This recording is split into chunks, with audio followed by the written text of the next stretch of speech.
Hi guys. What's hi? Peko said hi. Oh yes. Yes. Rub the face of the kitten. Scritchy, scritchy, scritch, scritch. Hi guys. Hi everyone. I see that Prue is here. Trails. Heather. Hi Dan. Hi Mikey. Hi Jennifer. Yeah, I got a scout too. I got everyone. Yeah, I don't know why, but this camera has kind of a hard time rendering colors properly.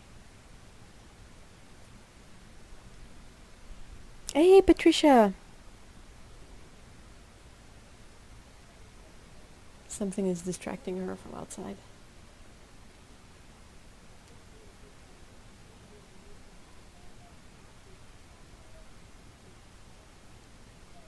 Kitty.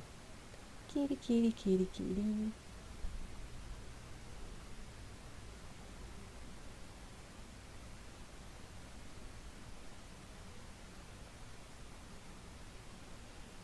So, you guys can hear me fine? Since you've all commented on Peko, I guess you can see her and Scout, but how's the sound?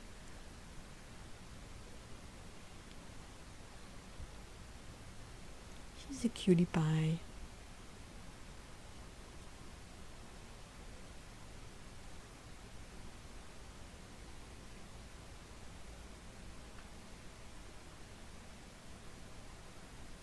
Hey, Steve! Hi! Good, good. Ah, yes. I'm glad that the audio is good.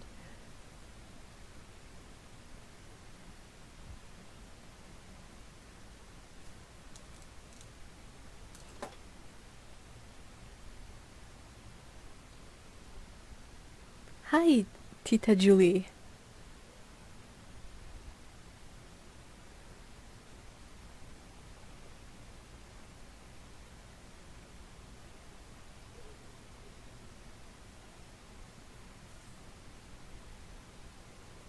This is the Peko pre-show.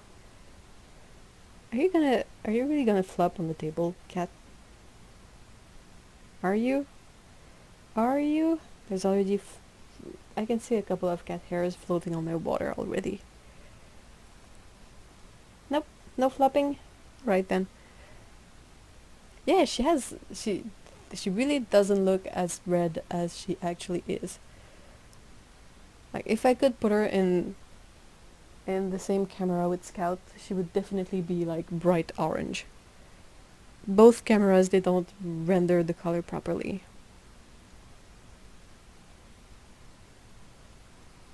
Oh, you can see the arrow I was mentioning during that last live stream.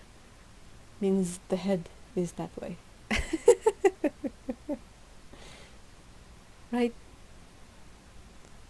Oh, you're being so cute. Hello, baby girl. You're being all fluffy and cute. You're being all fluffy and cute. Hmm.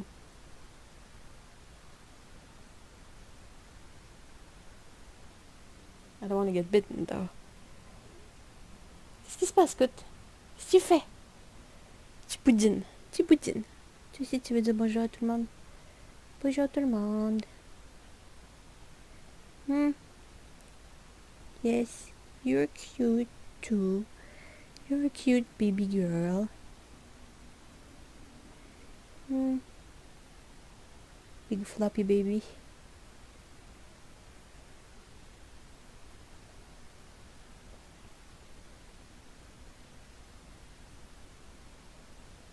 You're gonna fall.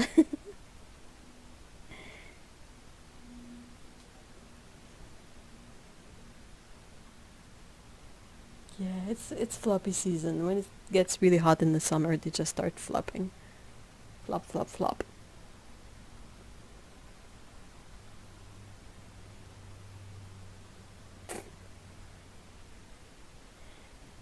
You're all floppy. You're so warm. Hmm.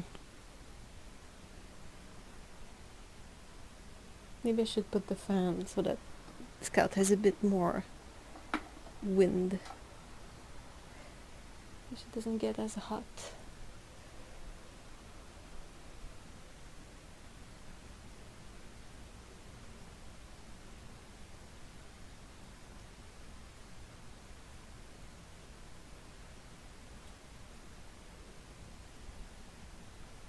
Begin transition from solid to liquid state. Yep, pretty much.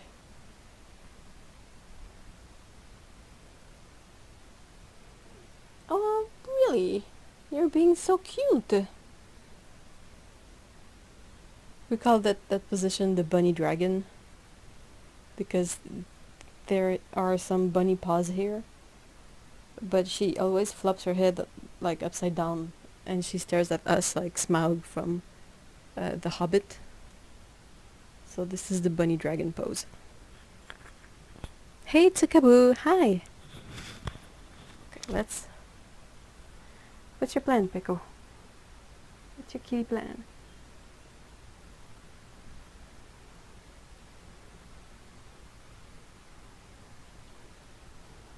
Do you want to show your cute face to the guys? Yep. Hi, this is my face. Help.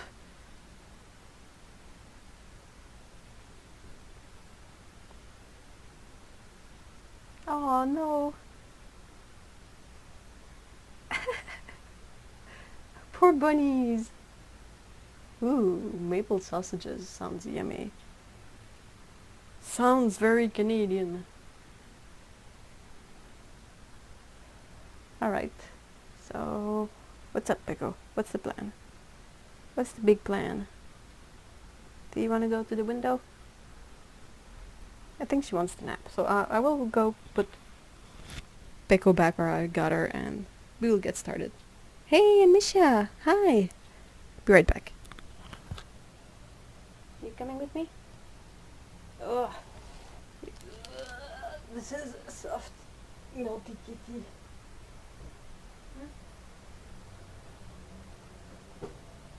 Say bye to the guys. Hi guys. Look at orange I am.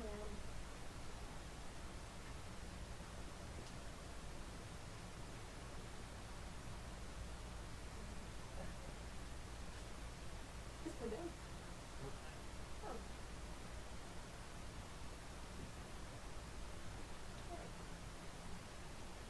Shaggy. Hello, Miss. Hello, baby. Baby.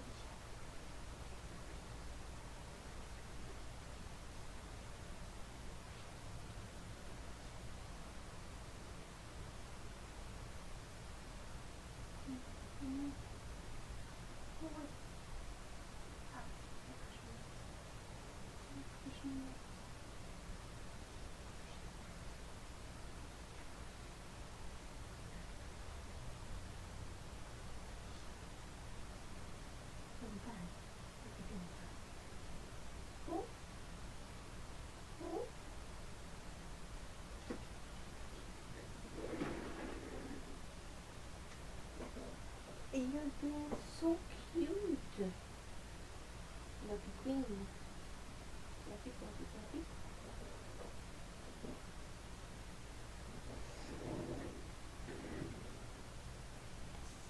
Alright.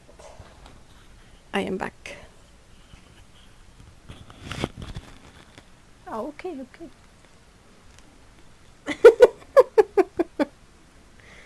You're being so cute today, Scout. What's up with that?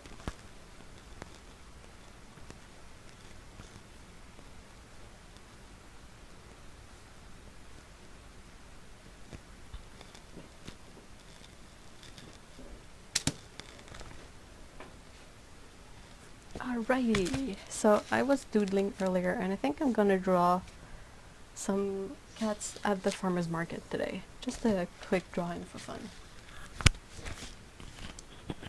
I have the worst, absolutely worst shirt for microphone. How's this? Can you still hear me fine? Hey Stacy, hi! You're being so sweet today, baby cat. Hmm? Question. I've started sketching again and would like to share them on Instagram. Have others used it and found it an easy thing to do? The thing is, with the Instagram, you mostly have to use it through your phone. There's not really a simple way to post pictures from your computer to Instagram directly. Hi Ishma, comment ça va?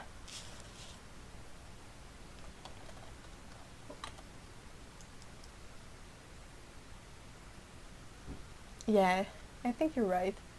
Heather says, Scott says it's too hot to exhibit hot-headed turtitude. I think that's about it. She's so hot. Her ears are all warm and toasty. And she has allergies too, so... I have an iPhone. Do I use it on Wi-Fi? You can use it on Wi-Fi. It's perfectly fine. Basically, you take a picture with your phone. You can use the camera app from your phone, or you can use the Instagram directly to take the picture. And then you can sort of adjust it. There's a couple of filters, there's a couple of adjustments like brightness, contrast, and all of that. And then you basically just post it. You can add the description, you can add the hashtags.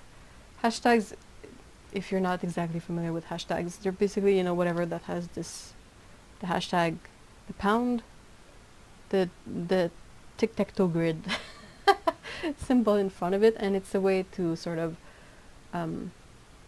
add your images to sort of a repertoire. Basically, if you tag it cat, everything that is tagged cat has this tag. So if someone searches for this tag cat, they will see everything that is posted with this hashtag. I don't know if I make any sense. Ça va chaudement? Ouais, c'est un peu chaud ici aussi. Hey, Otto!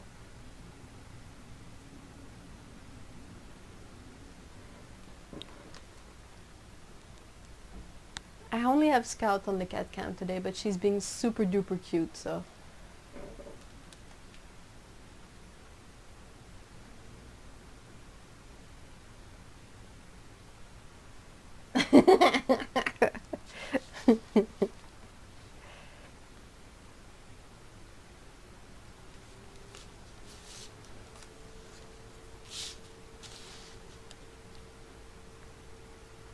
It's useful. I'll dive in and expect a trial and error experience.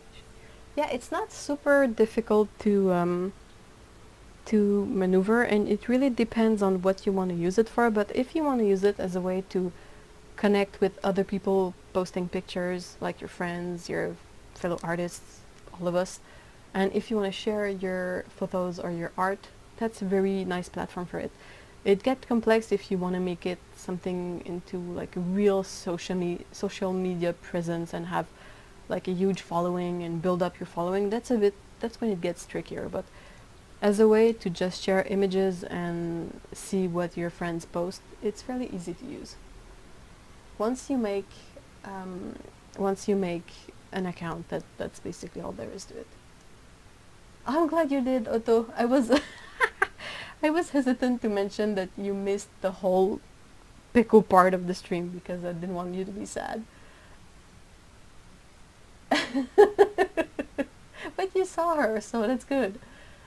That's good.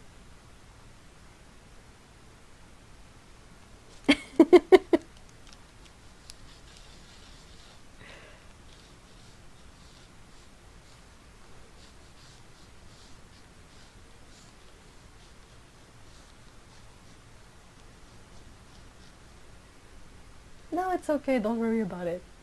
You had a really full day. And I think that was pretty awesome. Oh, I forgot. Holy... Okay, hold on. No comments on my really ill-fitting get-up today because this is weekend loungewear. This is basically comfy stuff, so I'm not too sweaty while I stream, but it's a really unpleasant mix of muted green and neon pink. So it's really not cute, but it's super comfy, so I apologize. Hi. Hi, that's me. And that's me again. Oh, okay. Steve, who is in the chat, sent me this in my PO box, and I want to share with you guys because I think it's super duper cute. I will still preface this by saying that if you have an unreasonable fear of slugs, there's a really miniature chance of this upsetting you, but it's basically a coloring book of slug kitties. And this is the cover. And it's basically cat slugs. And it really made me laugh because that's something that I call peco often as well, slug in French is a limace. But I call her like a small slug because she will sit down in a loaf and she has no paws, no tails, no nothing, but there's only like the two ears popping up. And it's like slug eyes, you know, like the two tentacles thing. But it is super cute, and it's like, it's illustration, so it's not exactly like, I don't know, but just a kind of a, it is so cute. That's really adorable, and it really made me laugh, and I love that it's like from an artist as well. Like instead of having, you know, sometimes the coloring book, they will sort of trace art that already exists, and that's kind of weird. But this is just like a bunch of drawings, really cute drawings of of kitty slugs. That's really cute. So thank you so much, Steve, for sending this to me. Really made my day, really made me happy. And it still makes me happy. I mean, look at this. It's so cute.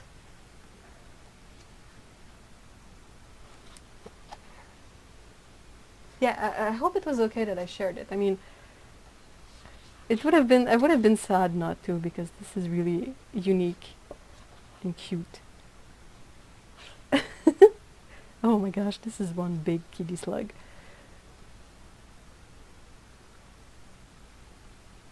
Aww, how cute is that? Faces are really funny. Yeah, I mean, the shape of the slug is basically a cat loaf, but they have like tiny eyes at the top too. This is the one from the cover, and it's kind of really interesting to see that this one has been painted with watercolor too. So it's not like well, this is not watercolor paper, of course, but I mean, it really shows that it was drawn with an artist in mind, you know. I don't know if you sometimes I see some coloring books when I go to the library, and I feel like they just traced a bunch of stuff real fast, put it together, slapped a price tag on it, and you're like, yeah, but has anyone like tried coloring these to see if it was any fun, or like did whoever made these have an artist eye? Oh, there's a list of all the illustrations. That's so cute. That's really cute. So thank you so much, Steve. Really cute book, really fun. It says art by Carrie S. Bash from Magpie Dreams Art. Enter the world of the slug kitty, tiny creatures of fairy with catitudes. That's not exactly a normal kitty, this one. Perhaps the, was this one? Yeah, this is a normal kitty. Although you can look. There's no more slugs.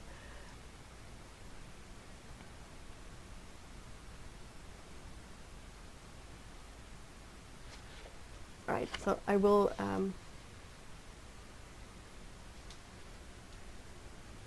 that's really nice. So the name of the artist is Carrie S. Bash. So it's Kerris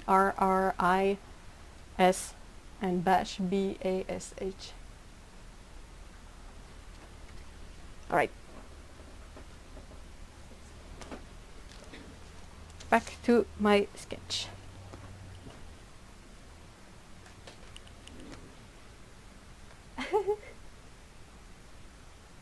I don't know if there's a version with, dogs. I don't know if there's a version with dogs.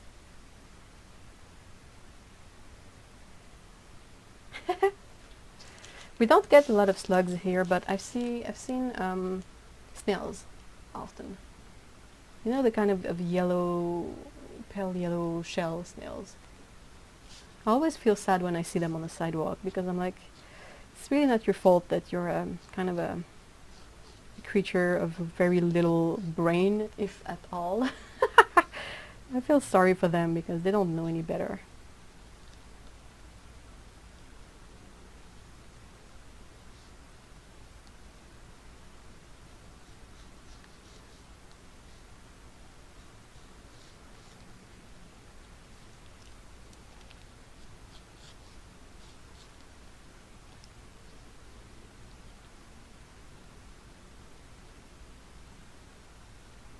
I guess now would be a good time to mention that I do have a PO box, and I opened it mainly so that I could possibly be sent, like sometimes company when they send stuff to review all of that. But also I've been collecting ugly postcards forever, so I saw this as a great opportunity to possibly expand my collection. If you guys feel generous enough to send me one, I will definitely add it to the collection, and I usually show them here. It's been a while since I've gotten one though. It can be funny postcards. It's just that ugly postcards always make me laugh because there's the added dimension of thinking that someone, some poor graphic designer somewhere, or some creative person out there had this idea or saw this and was like, oh, this is an excellent idea, this will make a great postcard, and it's the most absurd thing, and you're like, why is this a thing? I love it.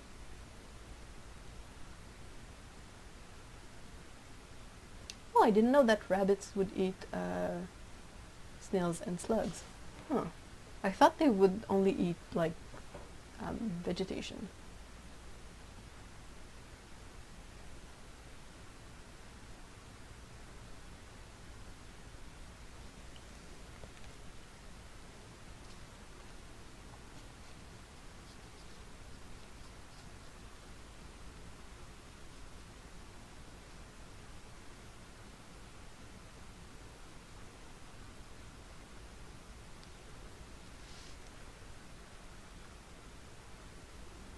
The rabbit is French. Oh. We'll have to give language classes. Oh my gosh.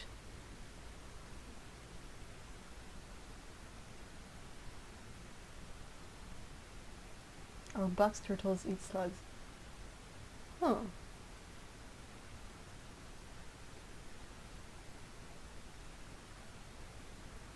I have I have French relatives, and they like to eat snails in garlic butter.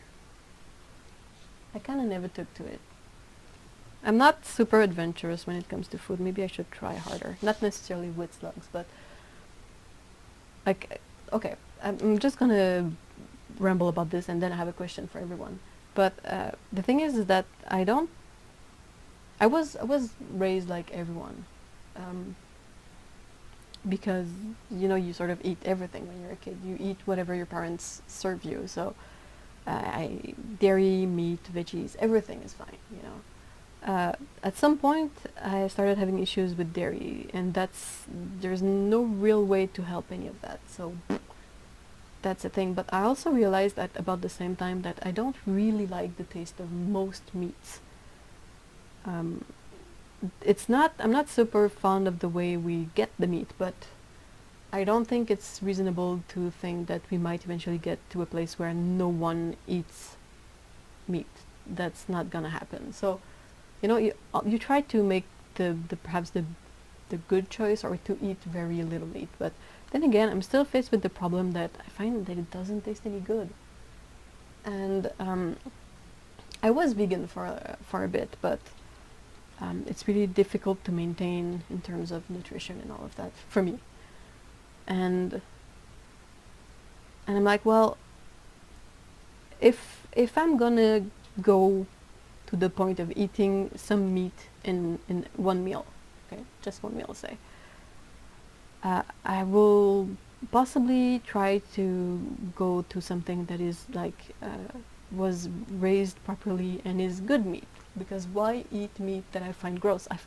I used to drown my meat in sauce and like ketchup because I thought it didn't taste any good. So I was like, that's a problem.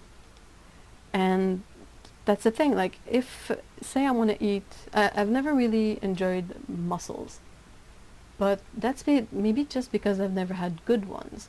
And say if I was to go to Japan, Japan as an island, they have really strong fishing industry. So fish is fresh, seafood is fresh. Like, it's not the same as here where everything is frozen and imported mostly.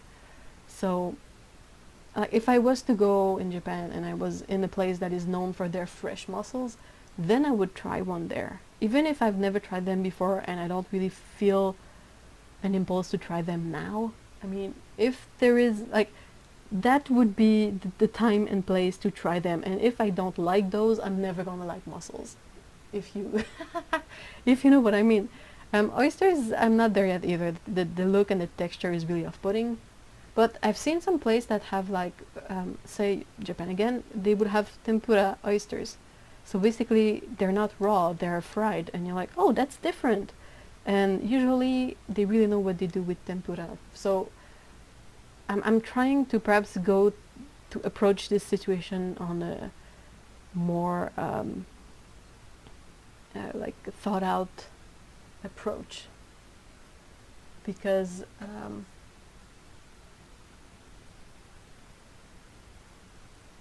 I've seen a lot of people that say that vegans, oyster udons, is the oyster cooked? If it's not cooked, it's gonna cook because udon is usually really hot.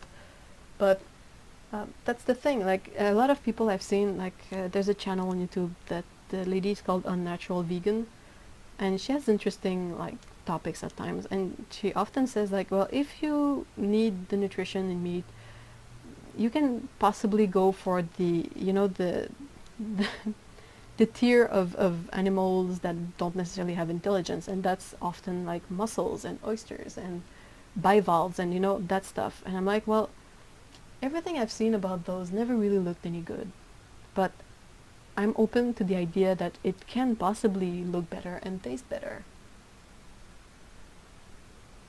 Patricia says, what has helped me to eat healthily as a vegan is a book called Forks and Knife.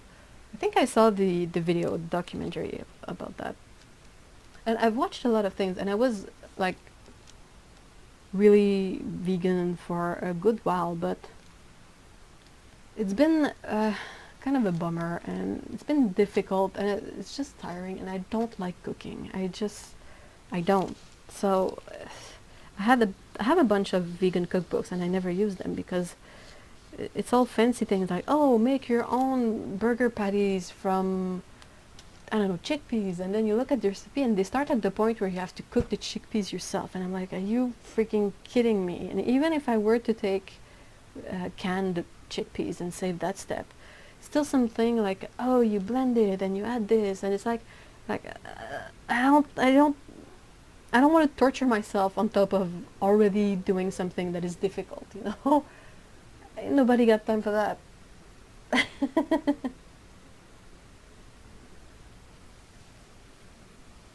Oh, I don't like cooking, and I also am not super fond of salads. So, yeah, like I said, I was doing okay as a vegan for a long while, but now I'm eating like perhaps a bit more eggs and fish. And it's just difficult because even when I go like, okay, I want to try some meat, like this is a really special occasion, we're going to buy a small amount of meat, like half of the time I don't like it.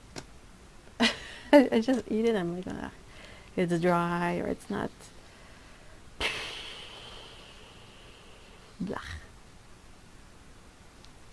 Okay, so the question, what I wanted to address is, as I've established, I don't like cooking, and it's the summer, so it's even more difficult because when it's in the winter, I can like cut a bunch of veggies and put them in the oven and cook them. And that's it. That's awesome. You have a huge freaking cookie sheet of grilled veggies, and I don't really need to add any oil or anything to it. I just season them, and oven and they cook, and it's no issue that the oven is on and it's warm, because it's the winter and the apartment is like super cold. So I'm like, perfect, awesome. But then summer comes, and usually when you talk to people and like, oh, summer, time for salads, and salads make me super depressed. I don't enjoy eating them unless it has no lettuce in it, but then is it still a salad, you know? And I'm just like, ugh. And cooking everything, like say, even like cooking pasta, that's like super hot because of the steam. And what is left? Like sandwiches? And so basically I wanted to ask you guys, what is your go-to recipes that you eat the most often during the summer?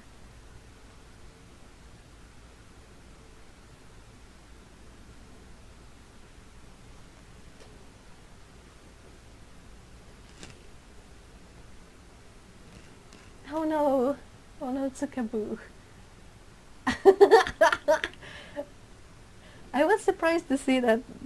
I think we have a couple of siblings in on the salad topic, because like I saw someone mention it recently, and I was like, oh my gosh, yes, yes. I don't know, and it's not if there's lettuce in something, I will eat it. Like I don't hate lettuce, but making a salad and eating it is just, it's never been a good experience. It's always like a lot of work and it's not really fulfilling, and I'm just like, why am I hating myself so much? Oh, that sounds good. That's a different salad. That has no lettuce in it.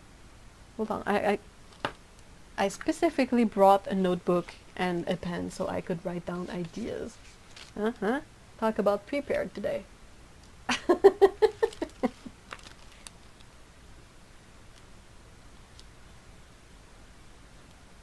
Okay, let's see. What do you do with the buckwheat though? Buckwheat? Do you have to cook it? What is... Like I've seen it before, but I have no idea how to... Are you supposed to prepare it? Sweet corn is amazing. Sweet corn is delicious.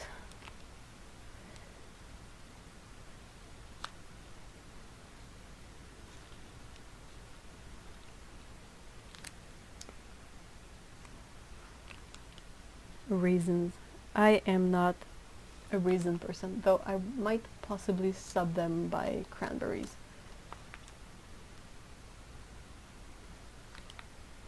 I just don't like finding a huge wet raisin in my food. If it's chopped, it's fine.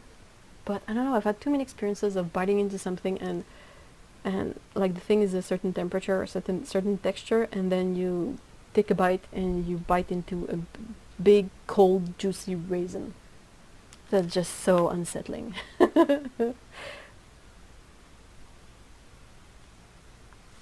And the funny thing is that I can cook. I have helped my mom cook a lot when I was a kid, and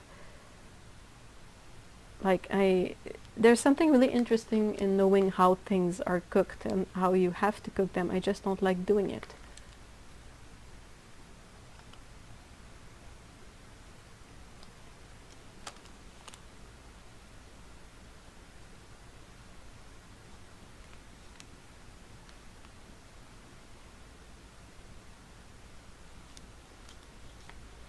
I'm writing down your suggestions.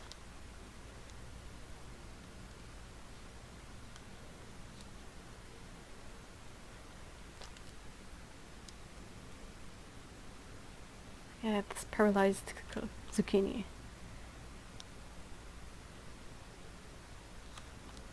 I just never know what to put with it, and it's always kind of really wet. So if you had any sauce to it, it's usually really like soggy. Yeah, you have to cook the buckwheat, but then you can chill under cold water, so it's a cold salad. So it's a bit like quinoa or rice. Anyway, tofu. Tofu is good, but I think both of us, both Mr. E and I, have been having trouble with tofu, digestion-wise, which is a real bummer because I love tofu, but yeah, I agree, I love something sweet in there, but sweet corn is kind of sweet, so there's that. Cranberries are not exactly sweet, but they add a bit of sweetness. I like subbing raisins for cranberries and carrot salad. Where you basically just use the chopping thingy to chop carrots, and I chop cranberries and I put them in there. I eat almost perverse amounts of risotto all year round. Ah, that's good. Boil fresh green beans and broth. I love raw green beans. Yummy. Today for lunch I had a coconut wrap slathered with hummus, slimly sliced cucumber, red pepper, and forbidden black rice noodle. 3 minutes in a pot of water. Salad, yuck. Yes! Overdose de ratatouille et d'ail. Well, you still have to cook the ratatouille, don't you? That's kind of... that makes for a lot of heat.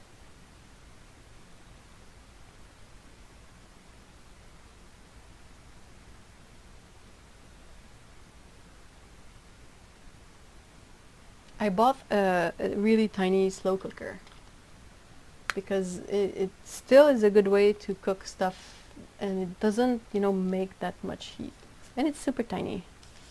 So I thought it would be great for trying to cook things in there. Baba ganoush. Baba ganoush is really tasty.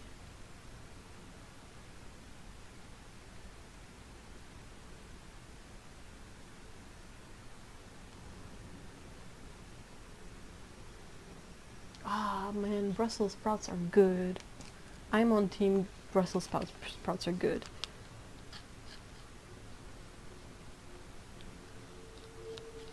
Just find it hard to buy some. Like they're either super pricey or really ugly. Like, what have you done to these poor guys? And I love buying them like at farmer's market when I used to, because you buy the sort of the whole stem of them. You basically have a long thingy and all the sprouts are attached to it. It's really funny. I did a double take when I first saw that. I was like, what? Is that Brussels sprouts? Whoa! How cool is that? And Instapot is safe for anyone who hates to cook. I agree. You just chop stuff, and you can even make like vegan stews in there. You just chop like potatoes and carrots and celery and all kind of stuff, and you just dump it in there with seasoning and water. Put it on and forget it. And since I work from home, like I'm there to keep an eye on it. Maybe I should do some sort of vegan stew this week.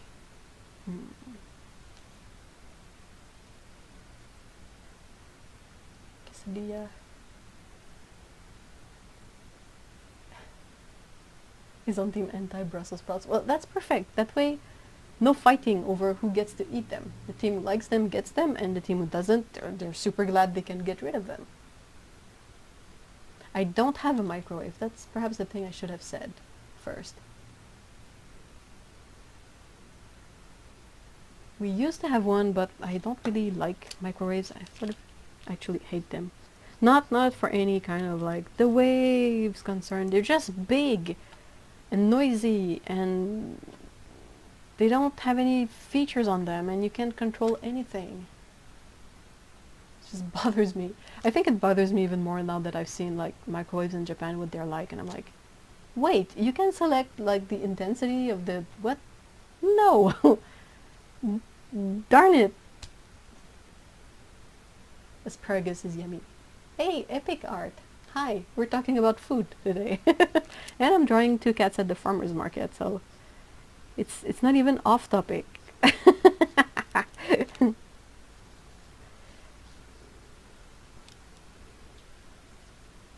When I do oatmeal, I either cook it on the stove if it's like steel cut, or I just use boiling water.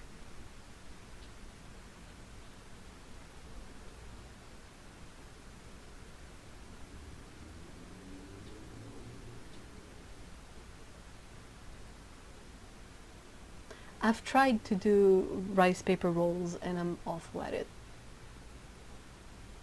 It's just easier to end up with a bunch of chopped stuff, like all the innards, chop them up, drop the sauce on them, and just forgo completely the the rice paper. I've tried many times, but I am awful at rolling those. I can roll sushi though, but I cannot roll anything with rice paper.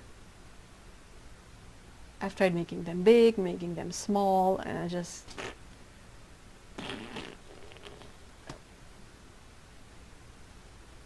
Oatmeal is great though.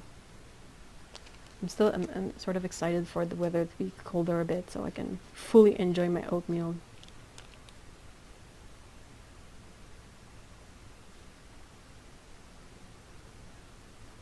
So versatile and yummy, and like for once you get a thing like a breakfast food that a portion of it makes a decent bowl. Like it doesn't make a depressing bowl that has like this big of granola at the bottom and you're like, oh, that's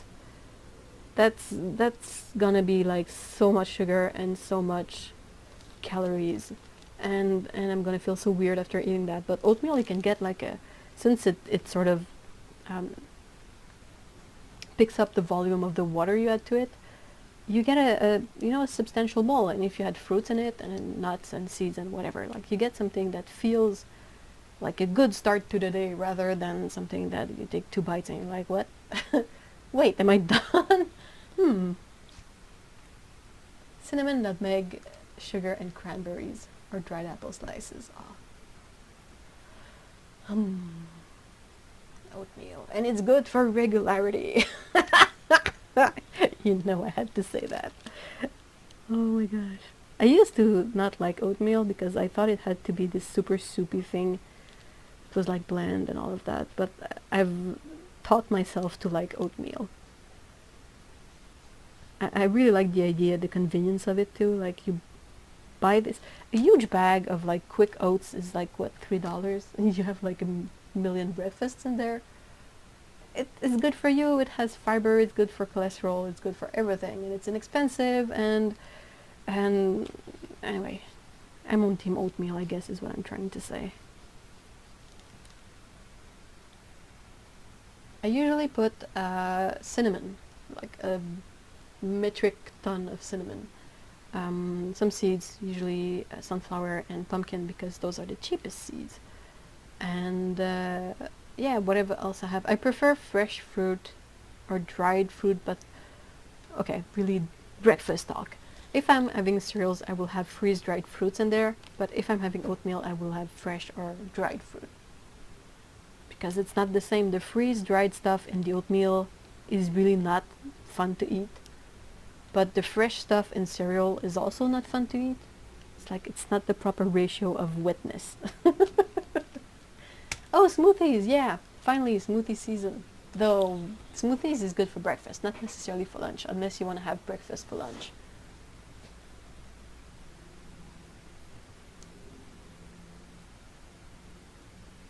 Oh, that's nice. Patricia, you're lucky you have access to that. That sounds really good. Soup. Soup is awesome. All of us have a big breakfast, but I skip lunch. I'm starving when I wake up, so I gotta eat breakfast for sure. But then I'm always hungry comes lunch, so. A pressure cooker to batch cook oatmeal. Huh. What do you do with the extra oatmeal you've cooked? Maple syrup. You broke your mixer making a smoothie? Oh no. Oatmeal is fairly high fat. Is it really? Because I feel like the one I have is not really fat. You don't see any oatmeal oil anywhere, so.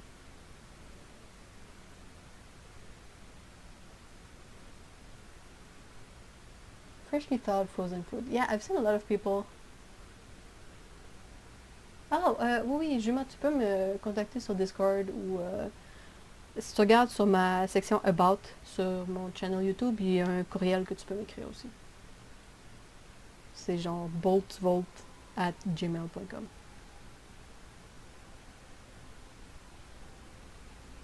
Extra, I put it into big Tupperwares. One into fridge, one into freezer. Yeah, but what do you do with it? Doesn't it get super thick and super dry?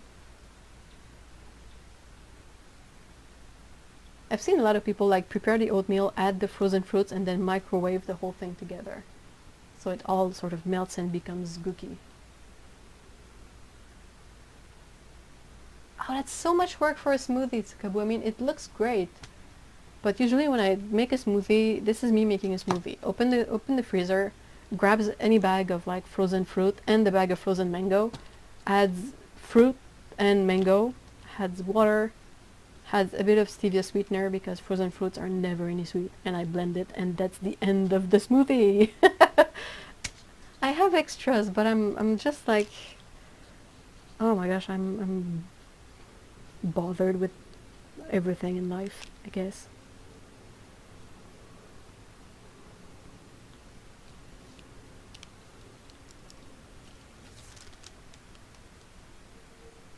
I mean, it looks great, but it's so much work.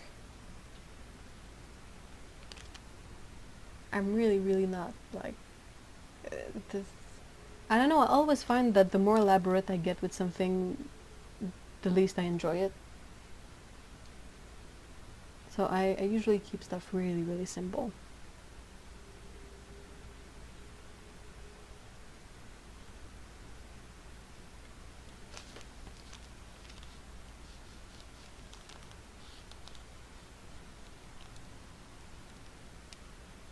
A smoothie is a lot of work if you have to peel a kiwi and chop it, wash and chop strawberries, peel and chop an orange and remove all the, you know, the skin.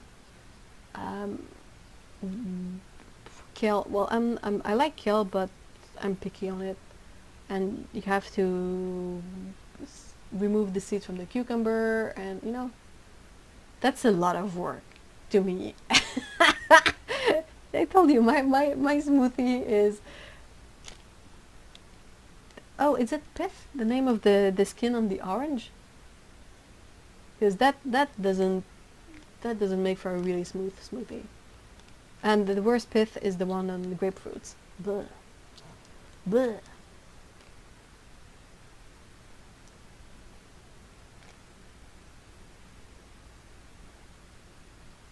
Oh man, oil-free frozen shredded potatoes. I have to look up that.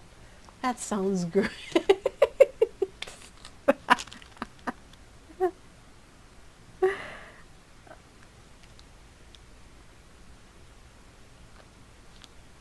You can make roti with that, I think.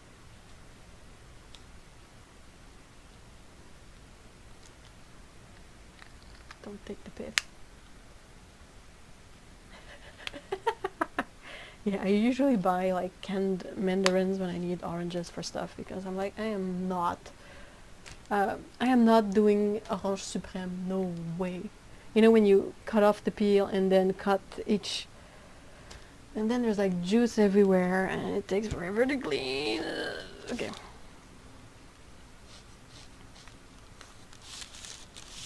I need my ruler.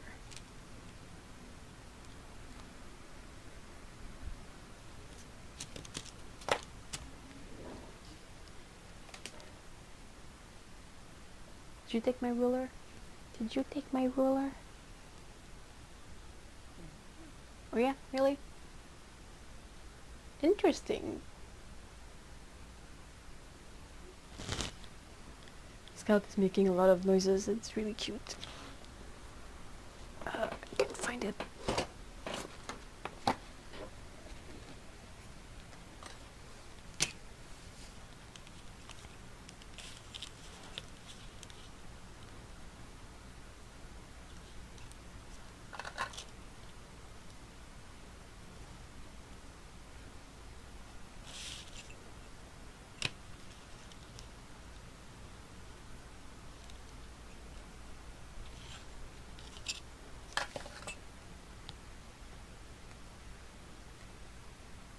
Zers have them in the frozen natural food section. Oh,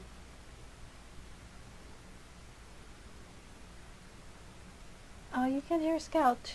She keeps going like these squeaky sounds.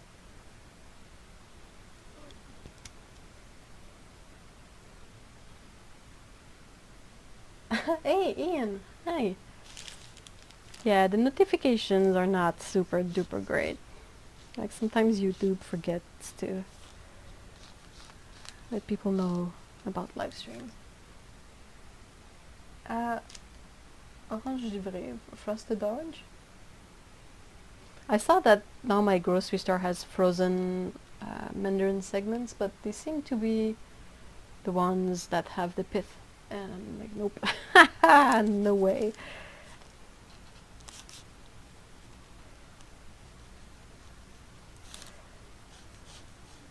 Pith is the part of the orange that everyone has choked on and almost threw up on at least once. Sorry if this is gross, but it's still completely true. Like you try to chew it and it just doesn't.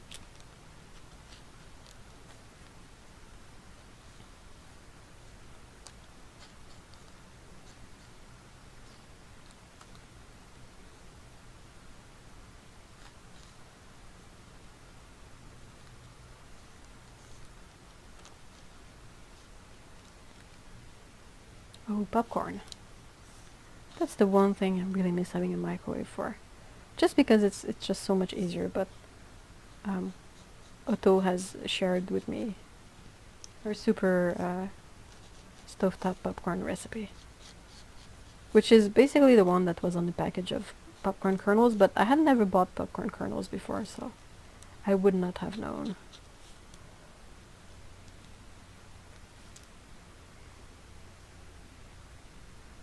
Oh man, I agree that an orange fresh from a tree, well, any fruit that is ripe and fresh from the tree is really awesome. Like apples, like anything, like picking up strawberries or blueberries or apples or I don't know, any kind of I'm thinking of the fruits we have here. There's peaches in Ontario. I cannot wait for peach season.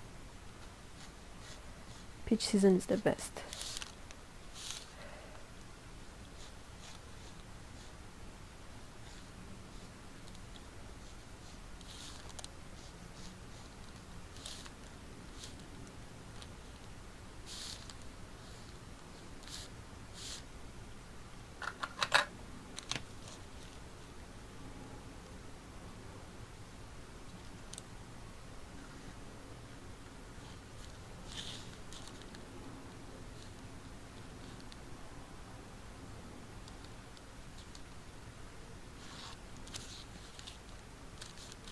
This is so all over the place because I cannot find my tea ruler. You know, the one that has the perpendicular part. It's usually around here, but I must have moved it somewhere, which happens a lot.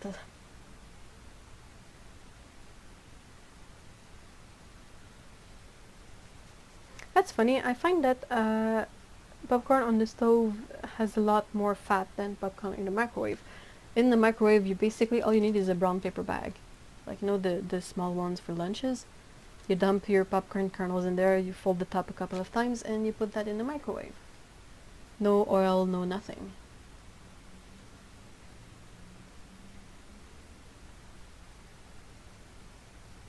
I made popcorn since Otto has shown me.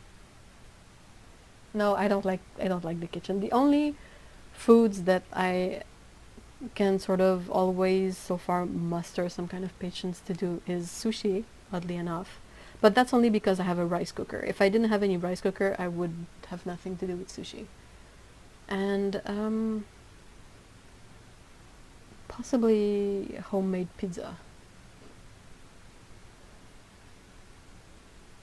That's kind of all I have like enough patience for. The rest of it is really like depends on a case by case basis. Not like the kitchen, but that's where the biscuits live. Oh, I know. Peach season is best unless you're allergic to them. Of course. Yeah, that's absolutely true, but that's just so sad.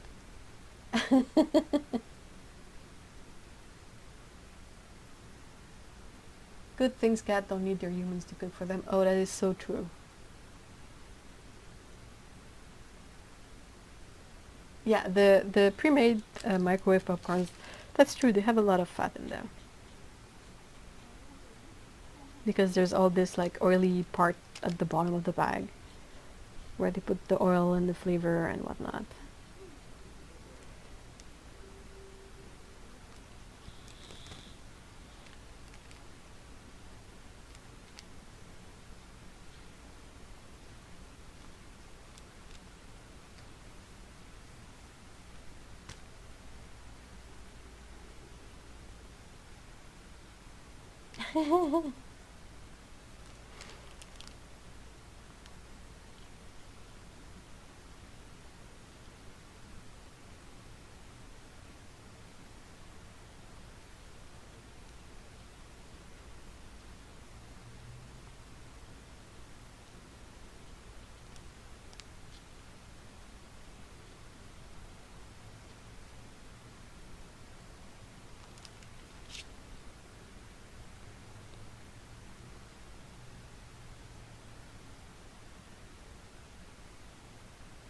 There's a lot of things that microwaves are really, really handy for. Making mochi is one of them, and I'm really bummed for that because I would love to make mochi, but I can't. Steaming veggies, like fresh broccoli or anything, if you want to steam it, you just put it in the kind of a crockware and like a Pyrex thingy in the microwave, and boom. No need to set up a steamer and boil it and blah.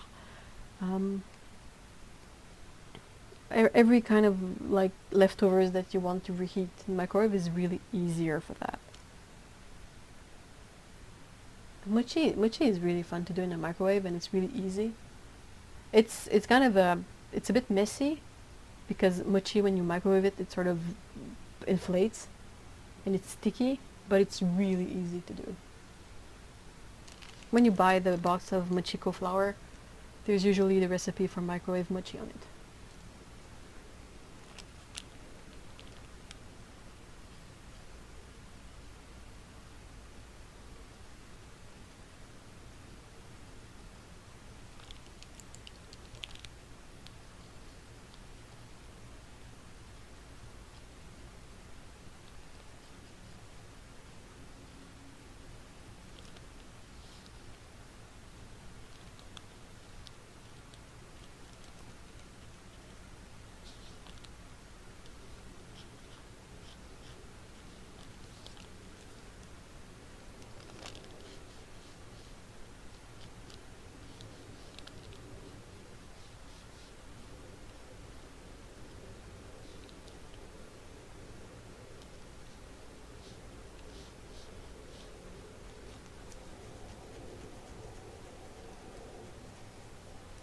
I almost live off of microwave meals in long periods of time. I still found some pretty good veggies.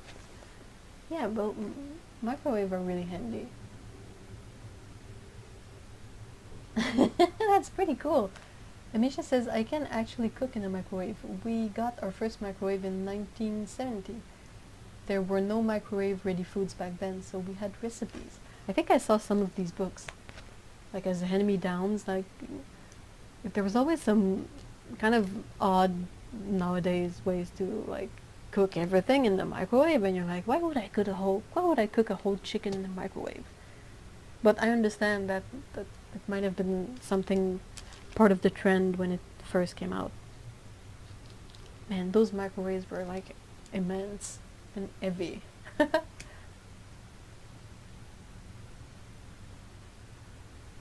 Hey, Buxa Paint, hi. Yeah, potatoes in the microwave is really, really easy too.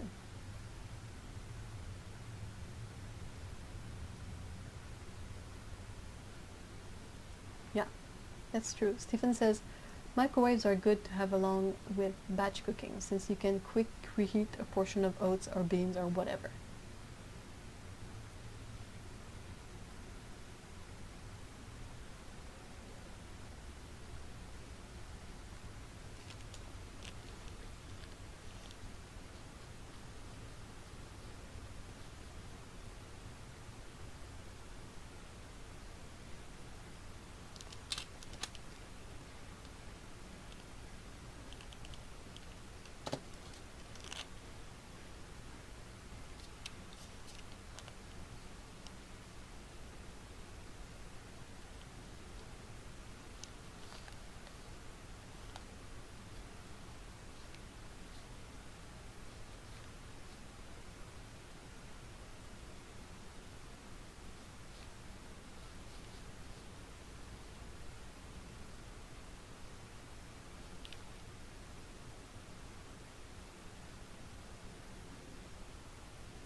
Hey Val, hi.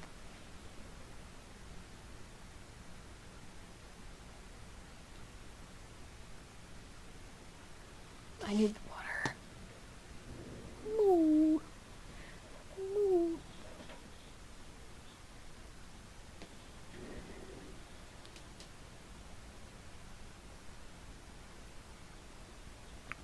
Oh, hey, Inking, nice to see you. Inking is Joy, right?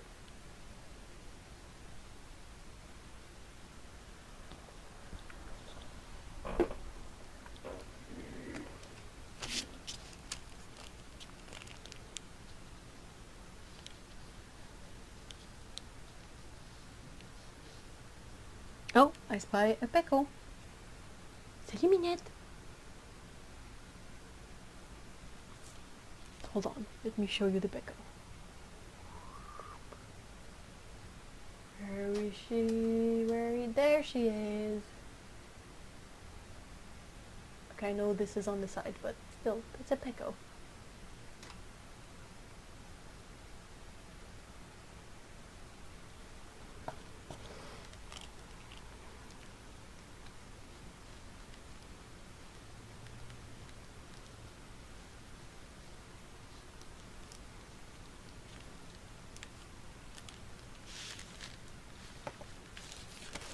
She's looking outside. Oh, no, she's not. Qu'est-ce que tu fais? She's not sure what to do. And she's off again. She had cat things to do. Oh yes, please, I want to see the fruit hole. I love these things. It's a really good time, I don't know, perhaps just for me in Montreal, but the sweet mangoes, you know, the small yellow ones, they're really good recently.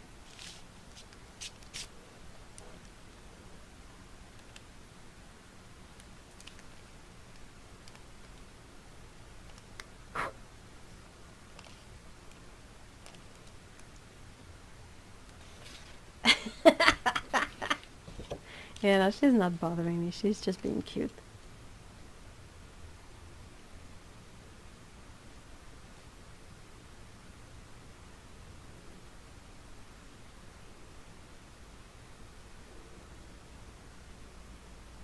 She's on her box of the moment, and I can hear the box protesting, like squeaking in protest of having a fluffy pickle on top.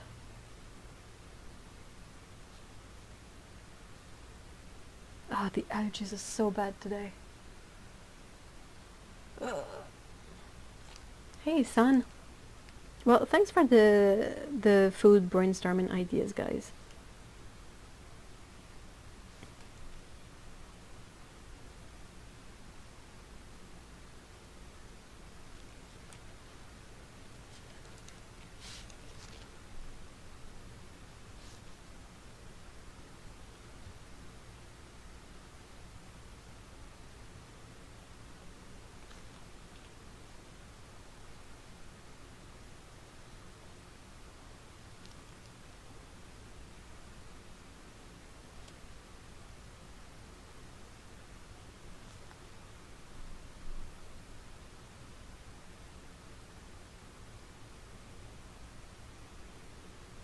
I used to live like really close to a farmer's market, a small one. Well, actually, yeah, I used to work close to a small one, and then when I moved to this city, I was relatively close to a really large one. But yeah, the first one, we would go like every summer. We would go quite frequently, especially when it was corn on the cob season, because you could get like a baker's dozen corn on the cobs for a couple of dollars. That was great, and it's super delicious.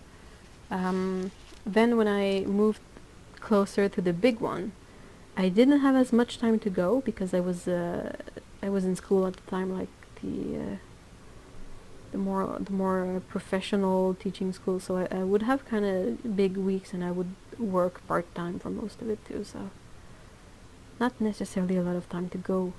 make the best of the farmers market, but I would try to go still a couple of times. Now I hardly ever go anymore because it is kind of far, and it's a lot of work to bring back the stuff, and it's heavy. So like say I want to buy a fresh watermelon, I still have to haul that freaking watermelon back home, and it's kind of a trek, and I have to commute, and I have to blah. So yeah, I really miss it, but it's just not super convenient to go anymore. And like this city being what it is, I don't feel comfortable going in bike and leaving my bike there, and you know, it's just not great.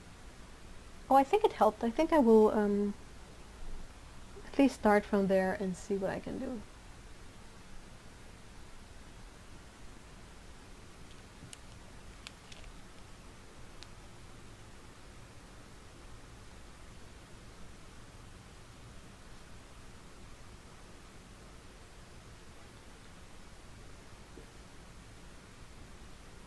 Seem to be in the middle of nowhere. No, I am not. That's the weird thing.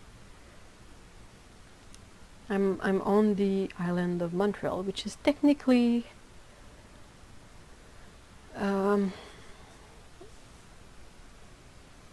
not what's the word I'm looking for? Not the suburbs. Hey, Peko. Peko, hey, can you guys see Peko? I think her tail must have shown them. Qu'est-ce que tu fais?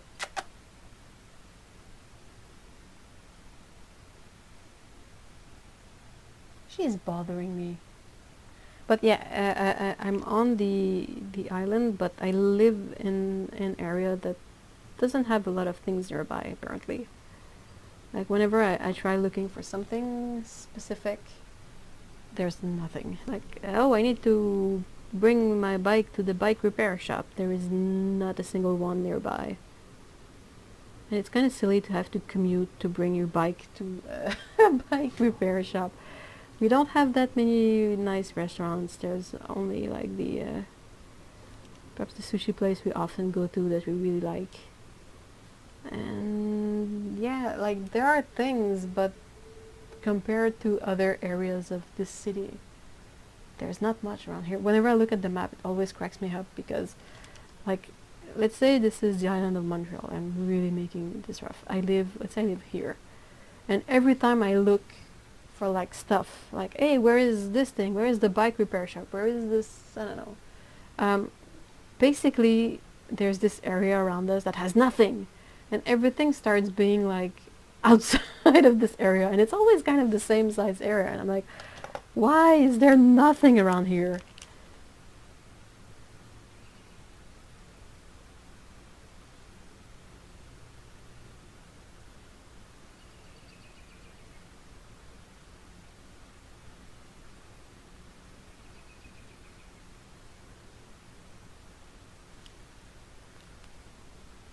Can you train your cats to go and pick up your shopping? Oh, that would be so cute.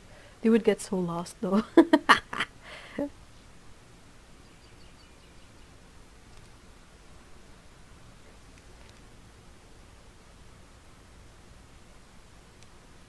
My cats, they are not outdoor cats. They are cozy indoor kitties.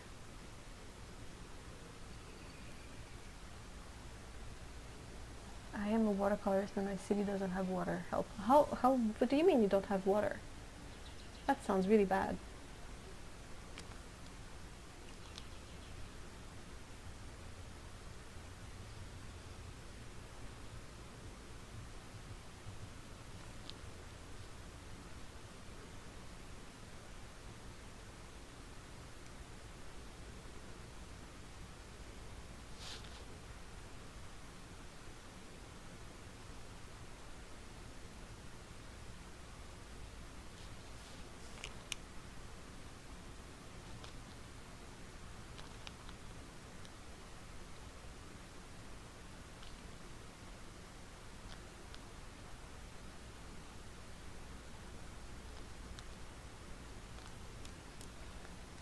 Hey, Lana. Well, if you fell asleep, that's because you needed the sleep, so that's fine. Perfectly fine.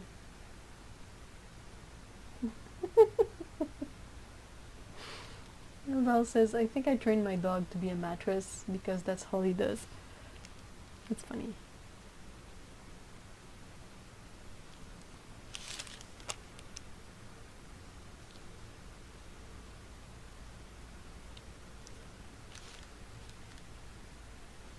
Aww.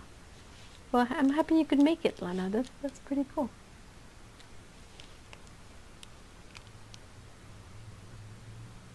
Is it a special problem that you don't have water? Like sometimes they cut water to do construction work, or I don't know. Am I? What happens? What happened, rather?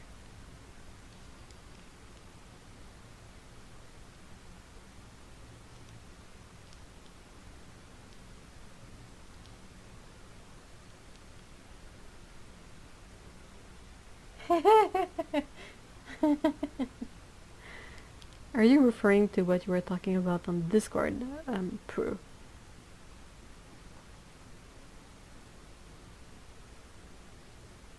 I want these to be like cabbages, but they don't really look like much. Oh well.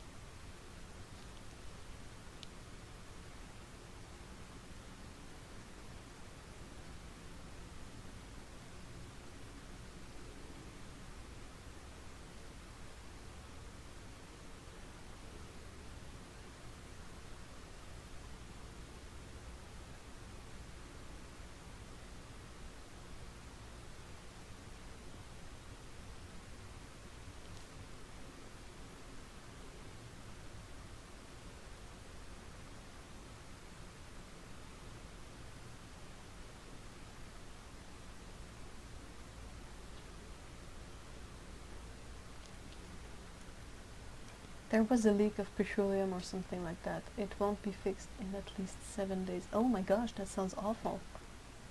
I'm so sorry.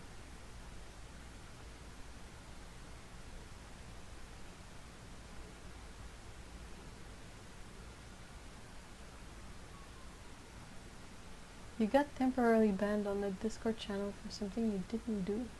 That's weird. Not our channel, not our server, right?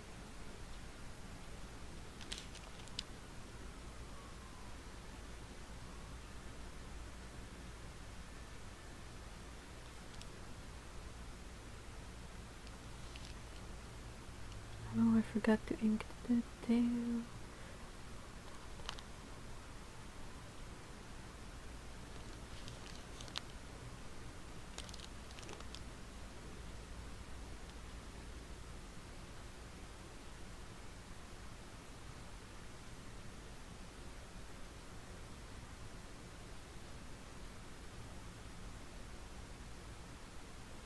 Did Otto had to leave and I missed it? Tiny kitten looks a bit like your bunny. Yeah, he has some big ears. It's big kitten ears.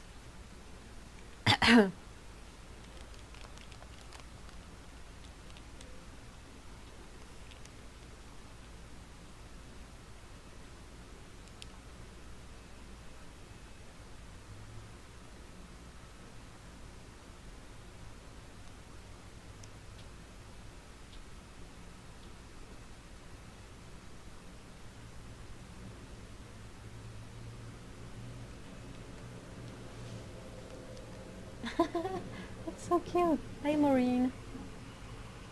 A slough blanket fort. That sounds pretty awesome.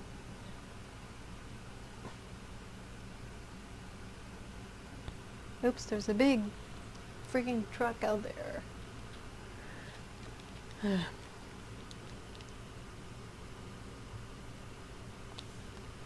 If he takes out a leaf blower, I'm gonna lose it.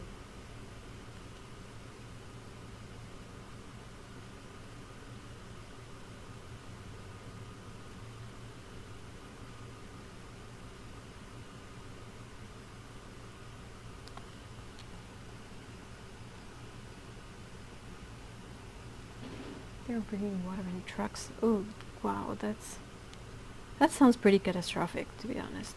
It's really not.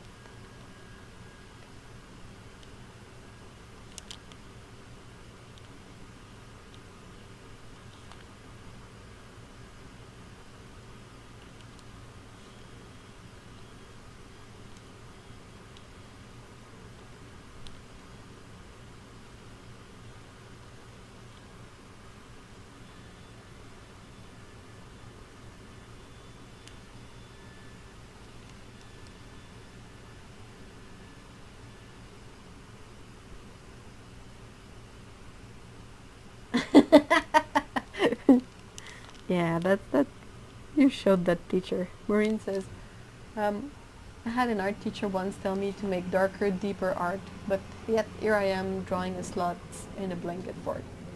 Stupid truck scared Pick away. Good grief. Not good.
And I do believe there is a dumbass with a leaf blower outside.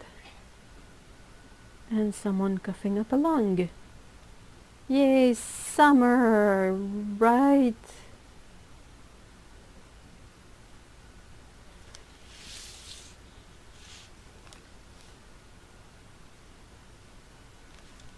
Okay, let's wait until this dries and I can erase and add a bit of color on it.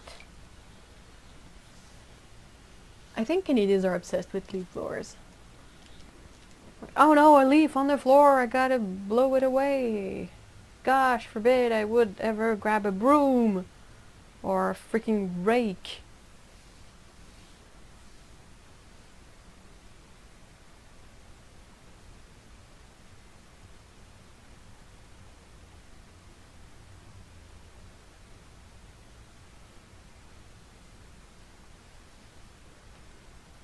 Kitten, kitten butt, kitten butt, me, me.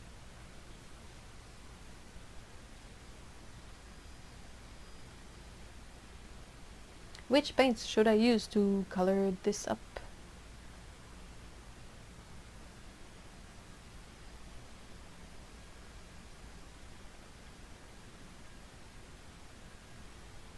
Oh, there is my stupid freaking ruler. Of course. Now that I'm sort of done, it's probably all skewed anyway. Schmink! What a surprise! Oh, wow, you're lucky, Stephen. Around here, everyone has a leaf blower. No, no Catman. I don't have any Catman paints. Oh my gosh, so many different suggestions.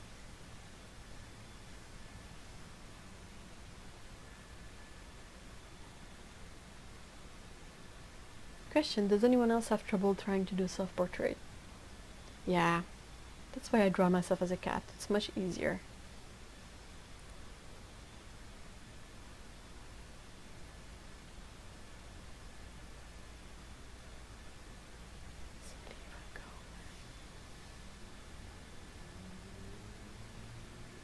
So far there are 2... I think I might go for schminkage just because it's easier to paint cat colors with it. A good old 24 color set that has 26 actually. It's been a while since I've used this one. It's been a while since I sung really badly this song. And it's also a really shitty song. Isn't it like Nickelback or something? Oh man. Yeah, I don't know why, but around here people are obsessed with crap being on their driveway.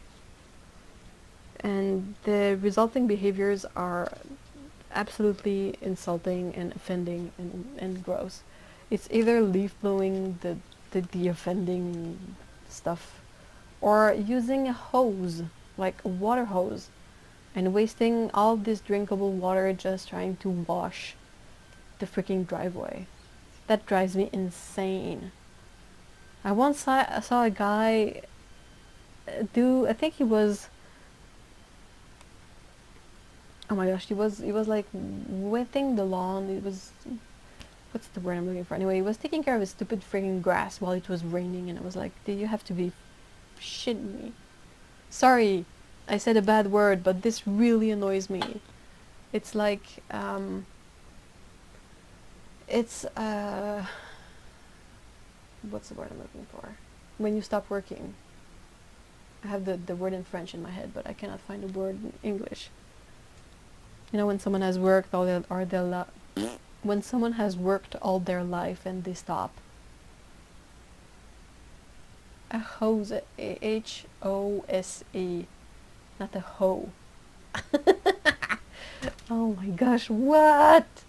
This is not gonna be a good live stream. Oh, retire, thank you so much. Yeah, it's full of retired people around here.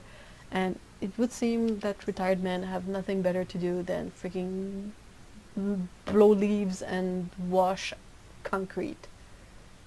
Drives me insane. I just want to hurt them a lot. I have zero gravitas. I'm a small woman with red hair and no charisma whatsoever in person. Like, not impressive, but if I was a big guy with a lot of muscles, I would open my mouth a lot more and say a lot of mean things to these dumbasses. I mean, I don't have anything against keeping busy, but they always pick the laziest way of being busy ever. Like, if you need to busy your time, don't buy a leaf blower, buy a freaking broom. It's gonna take you forever to clean the driveway. You're gonna be busy. That's what you want, right? No, they buy leaf blower and and there's a lot of guys around here that have saw, like circular saws, and that makes a lot of noise too. And I'm like, this is a freaking, this is the city. This is not the suburb. Go away.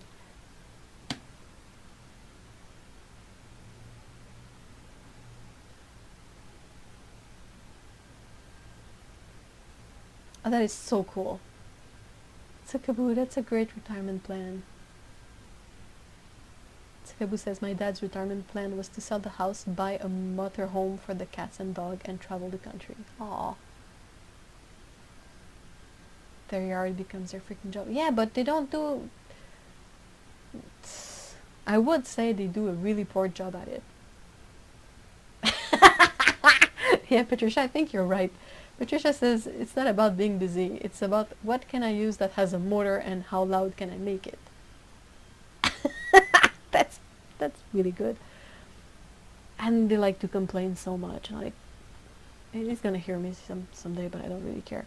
But there's one of the neighbors was complaining that the trees are dropping whatever stuff the trees are dropping. You know, trees, they have phases like every plant, and they have like the oh anyway words, but they drop stuff frequently during the year. There are certain phases where they drop all kinds of weird plenty bits. And the guy was like really mad at it. He was like, "Oh, those freaking trees! They're dropping all their schnut everywhere." And it's and like, so what? So what if like the tree drops a couple of tree thingies? I mean, just broom them away. Just it's gonna rain and they're gonna fall off your car. Who cares? I had a neighbor cut off a tree because he was fed up with the oak tree dropping the stuff on his car, and I wanted to murder him. It's like people removing all the trees and having just grass on their lawn. I just want to murder them. It just bothers me so much. I'm like, but grass is terrible. No one likes grass. It dries all the time and it's crummy, and then you can get there's a type of beetle that will sort of mess up your lawn. It's a monoculture, and monocultures are not good. They're not a thing for the long term. You have to bring in a bit of variety. Like, sow some clover, sow, I don't know, sow stuff that is not grass.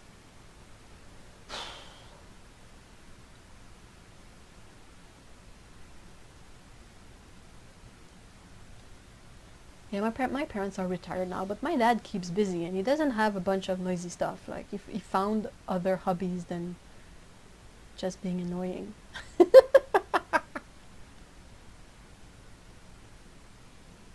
Ah, that's cool, Prue. That's really nice. Prue says my parents are retired. My dad plays ping pong 9 hours a week. That's awesome. And while they do a lot of yard work, they only use noisemakers to mow the lawn every once in a while.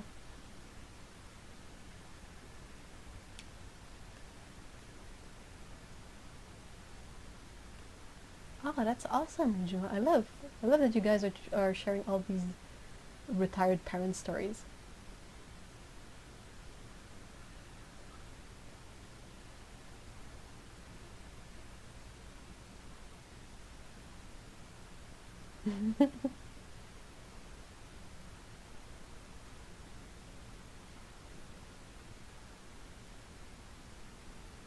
Are you kidding me, Patricia? I am so sorry.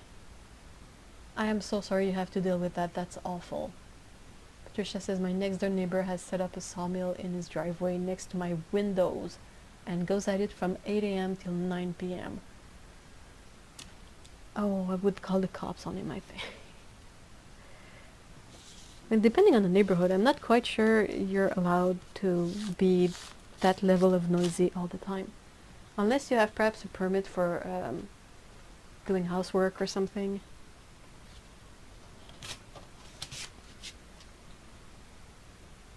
I don't mind if grass is part of a healthy lawn.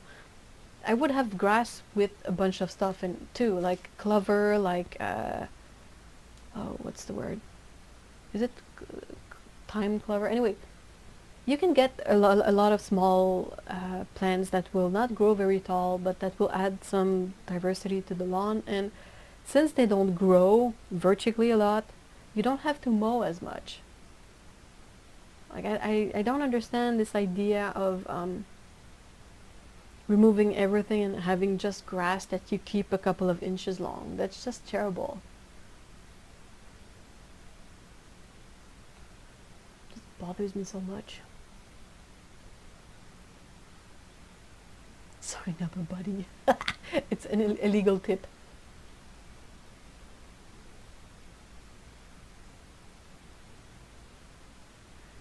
That's not nice, Patricia. That's really not great. He's not building up any friendship points with the neighborhood, that's for sure.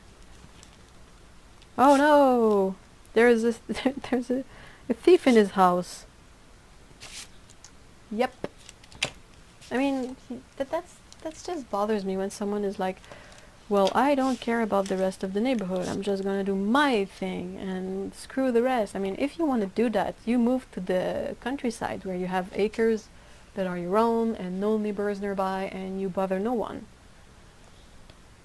Like I have a really hard time grasping this concept of like, well, I decide to step all over you and I don't care.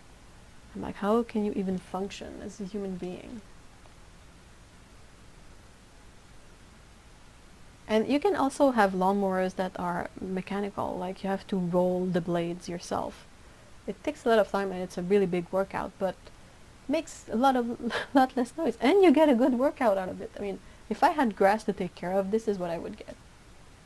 And sure, I might hate it, but at least it's not noisy. I can't do with the noise. And like lawnmowers, you have to use gas in them, so you have to go out there, buy gas in a jug and bring it back. And I remember my dad doing that, and I was always like, this is so weird. I thought gas went in cars. I was a kid, mind you. You know, the red jugs that have petrol in them. Are you for real? Some places they paint the grass green. Why? Why? Why?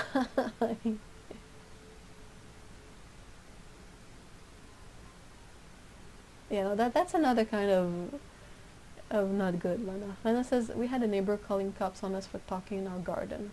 She was insane. She also wrote mean letters trying to forbid us to talk in our apartments during the night because it would wake her up. Well, what?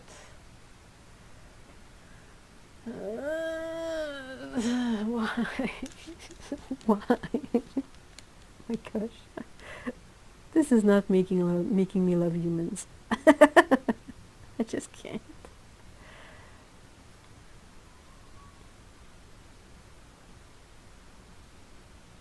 It's difficult.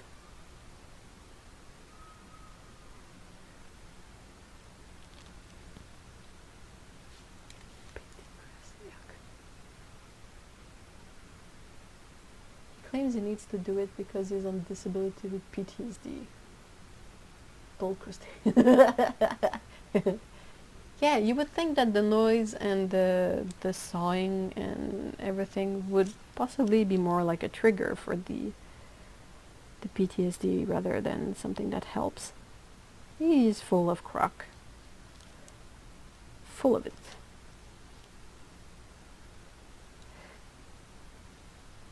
Find a smell that he really hates and have that blown his way all day long. Like farts. Let's find some essence of fart and a good fan. Yeah, but I need it for my PTSD. I cannot believe that he would dare go that far as to use like possibly PTSD as an excuse. It's like how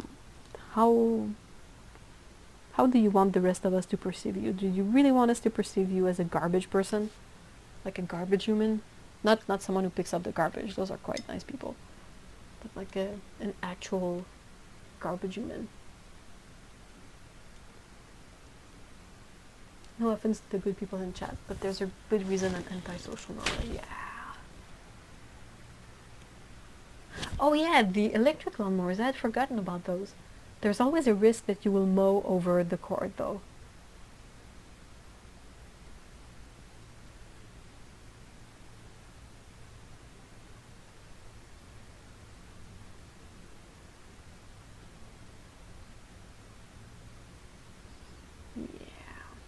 Oh, this is Schminke watercolors. This is the set of 24 colors plus 2, because I added 2 colors in there.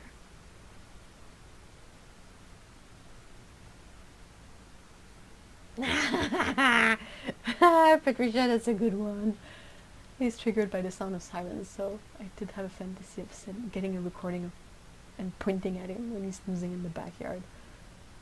Yeah, and you have it just be like, whoop, and then you stop it and you pretend like nothing happened. And it didn't come from you. So he wakes up all stressed and like, what did you do? Wait, what? I did nothing. You must have been dreaming. Oh, you know.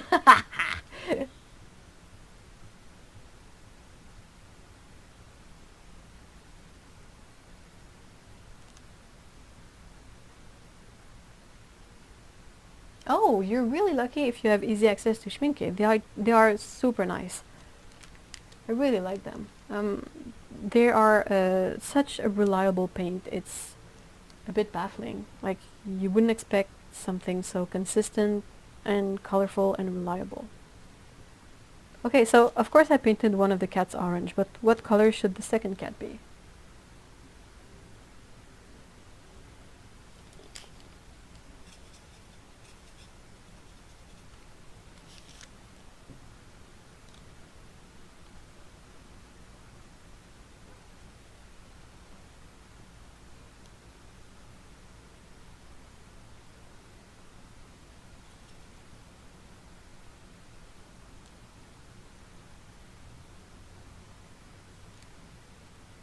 Purple? Come on, guys.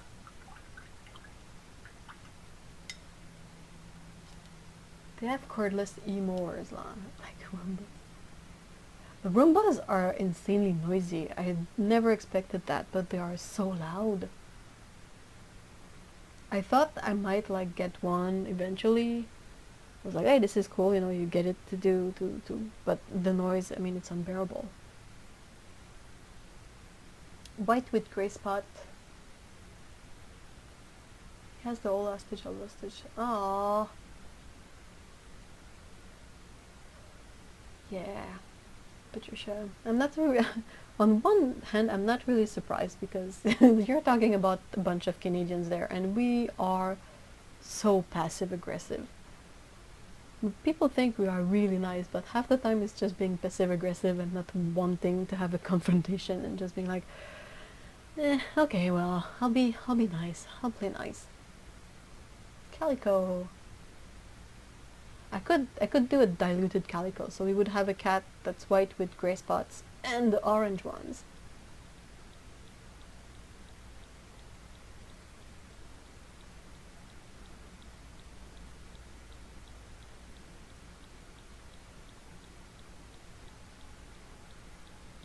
Hey, Otto. I think you missed Peko earlier. She came by.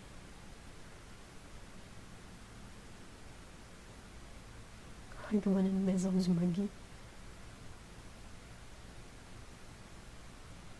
I did a purple cat not long ago.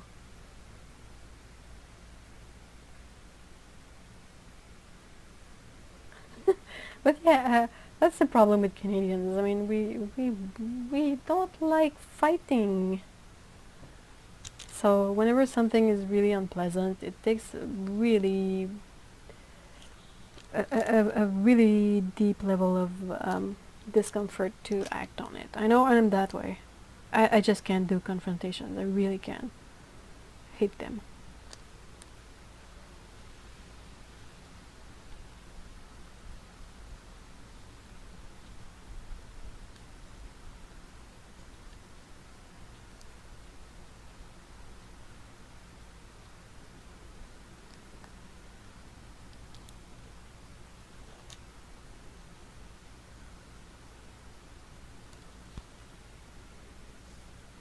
Oh, maybe you were in the bathroom.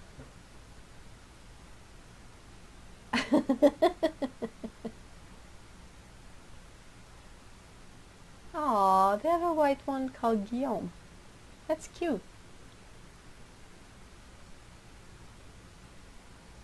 Maison du Magui. The name is awesome. Yeah, don't move to Canada. Let us all find a middle ground and I'll move to Scotland instead. Oh man, that's good, Patricia. We need a bit more we need a bit more reaction from. I mean, I'm not saying that the fact that we're all passive aggressive and nice is a good thing. It's not super handy and it's pretty miserable to be unable to do anything in a confrontation. Like I know people will yell back and be angry and I'm always like, I want to be elsewhere, bye. But yeah, you Canadians are way too British. Ah, possible we kept a bit of that. I would perhaps like um, cut the cord of his saw as an accident. You know, in the middle of the night, you ninja to the thing and you cut the cord, like snip, snip, snip, and you go back in and you pretend like nothing happened. And when you don't hear any sawing, you, oh, are you done with all the sawing? And he's like, someone cut my cable! And you're like, aw, what a bummer.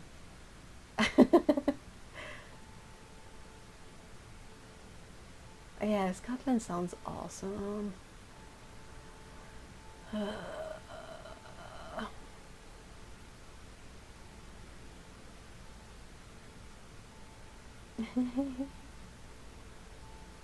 Be all covered ups about it, like with the oh, what's the word? You know, the ski mask, the one we call that a cagoule in French, but you know, it's the one that basically goes over your head and has holes for the eyes and the mouth only. Just blow out his fuse and keep blowing it out. Yeah. Oh my gosh, that kind of people, they have a special hell for them too.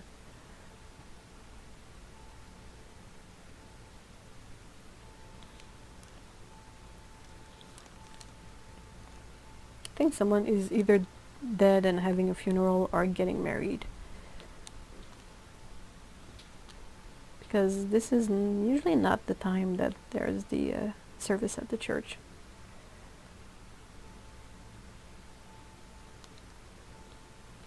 There's a church not too far off, so we always have the bells. It's pretty handy to know when it's 6 o'clock or noon, but aside from that, it's always like, hey, is it 6 o'clock? Can't be 6 o'clock. And no, it's not. It's just like some other event. Yeah, balaclava, is that the name? It looks really silly. It's super handy when you have like storms like here, but basically like someone's head. Hello, I am head, and you have like that.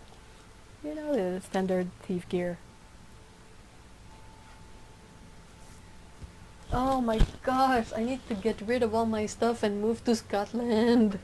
I can't. I keep telling Mr. E that we gotta go there, and he's like, wait, we should wait and see what happens with Brexit. And I'm like, no, you are right, but no, stupid Brexit. No. Oh no, please don't break everything.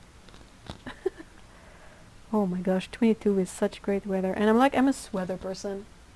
I'm two-way. I'm a sweater person in the sense that I sweat. Yeah, yeah. And I love to wear sweaters, but since it's so hot and that I sweat, I can hardly ever wear sweaters. I gotta move to Scotland just so I can make the best of my like 1 million sweater wardrobe.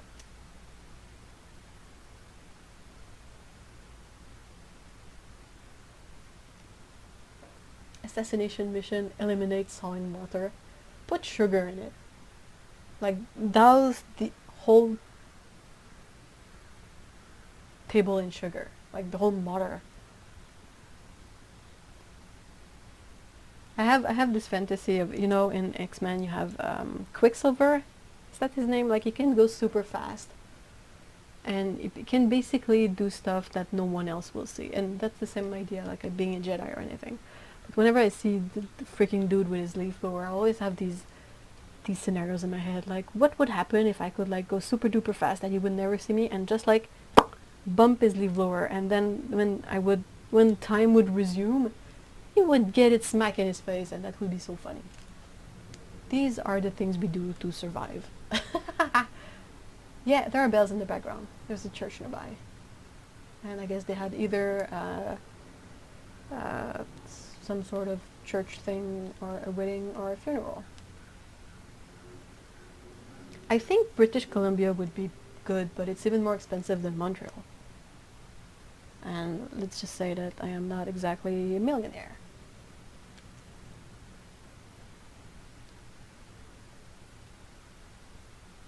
So if Brexit is off, you will move. I would love to. It would be such an ordeal because I have never traveled with pets before, and I would be a nervous wreck if I had to literally like change countries with my cats.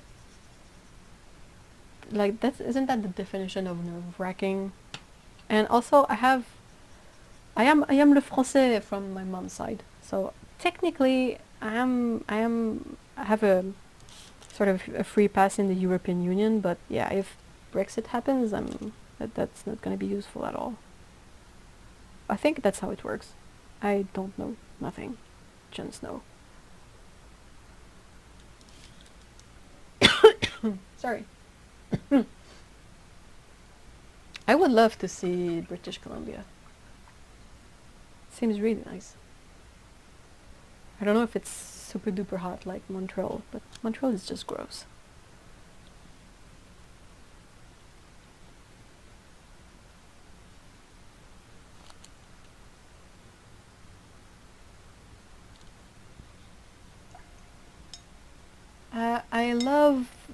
I went to Bretagne, so I guess that's Brittany. I went to Saint-Malo for a comic book event, well, quite some time ago now, and I loved it. I would love it there too, but I'm thinking that perhaps a place like Scotland has a better balance of nature. Well, Saint-Malo, the sort of the walled city is really really nice, and it was amazing. But it's also like it was amazing because I was there for a couple of days. I have no idea what it's like to live there. Perhaps you spend your day wanting to shove neighbors in the sea, tourists in the sea.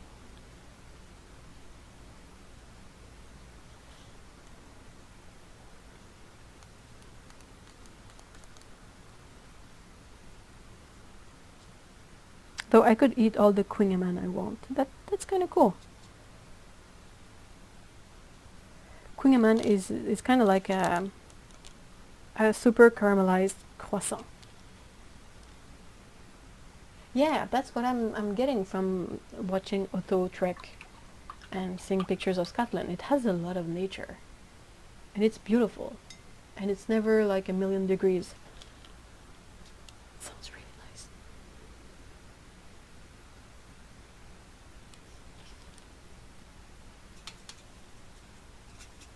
So yeah, I guess everyone is basically waiting to see what happens with Brexit.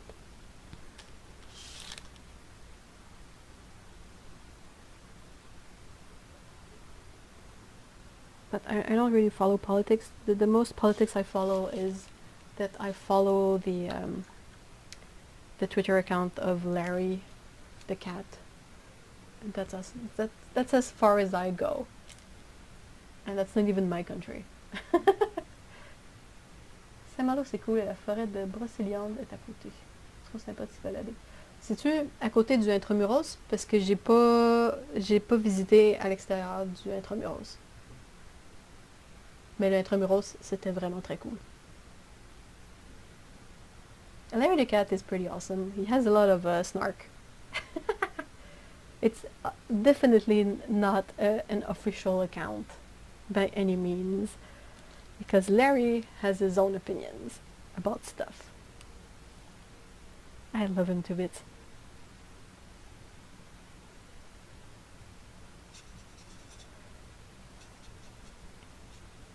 He has so much catitude, that's really funny. I wonder who, like, what is the person who takes care of the account? Is it someone that works there? But because they really have a lot of great pictures of Larry. He is super sassy, yeah. We're waiting to see which comedian is the next prime minister. Be careful what you wish for. Look what happened with the States. It's not a comedian, but it's definitely not an improvement.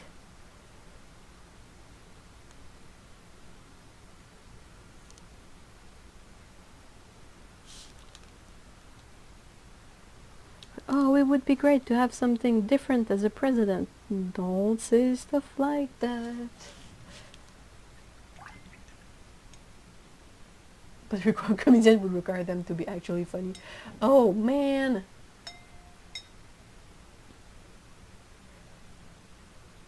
Are you for real? No way you're only allowed one cat. I don't believe that. I think there is someone who gets to see Larry the cat often that has the Larry the cat account. But it's not something that is made by the government officially. It would be a bit like, say you are working in that government office and you have a job that is possibly not the greatest, but you still see the cat often, so you can take pictures of the cat, but it's not something that they pay you for. They don't ask you to do it, you decided to do it. I don't know if that makes sense.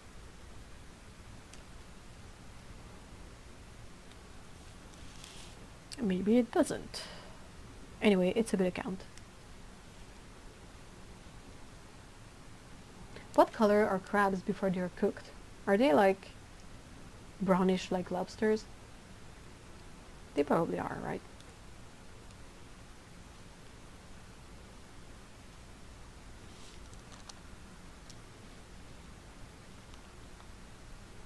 I'm just gonna paint it this color so it kind of stands out.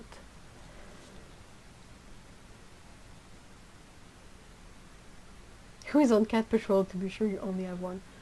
I was watching, what's the name of the show? It's on Netflix now, but it's a British show about cat rescue. I think it's called Cat Rescuers. Something like that. And there's no way you only gotta have one cat, because I saw so many people with many cats in there.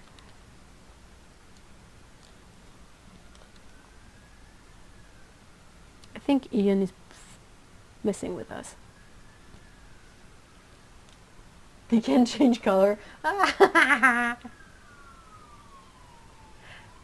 for real?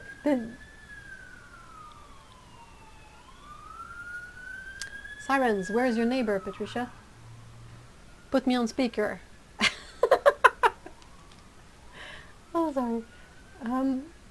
Wait. Did you see when Larry got under Trump's car so the car couldn't move for ages? It panicked Trump's security team.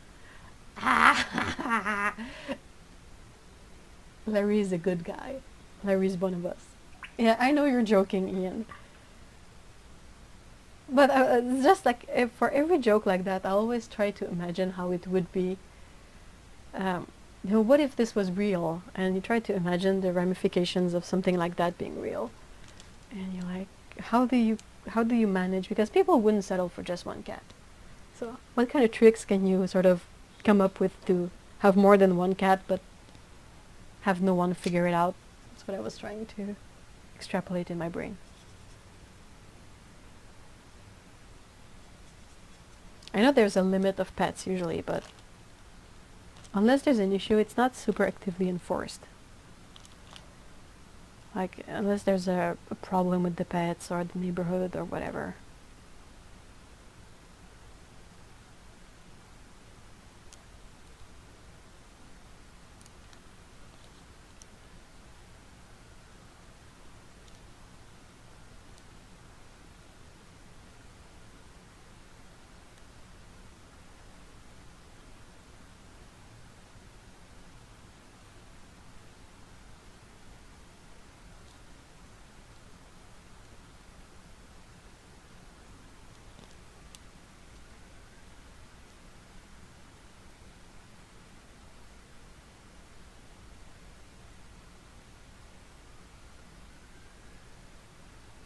Yeah, same here. Whenever you adopt a cat, they try to always ask you if, say you ask for just one cat, they often ask if you would go for two, or if you already have a cat at home, so at least the cat you get won't be alone a lot. I've seen a lot of cases of people being refused pets because they wouldn't be there to care for the pets. Like, say someone is single and they work. I've heard many stories of shelters refusing to give them a pet. Well, give them. I mean, you have to buy the pets usually because you pay for like neutering and spaying and vaccines and that sort of stuff. But yeah, I was a bit bummed because I'm like, well, I understand why they do that, but then again, isn't it better to free up a space for a new cat that needs to be in the shelter than that needs help? And I mean, I'm pretty sure that cats who are alone, they still manage to do relatively well, and it doesn't mean that the person will not be back eventually to get a second cat, because if it's their first cat, or you know, it's just weird. I find it really weird that they would gate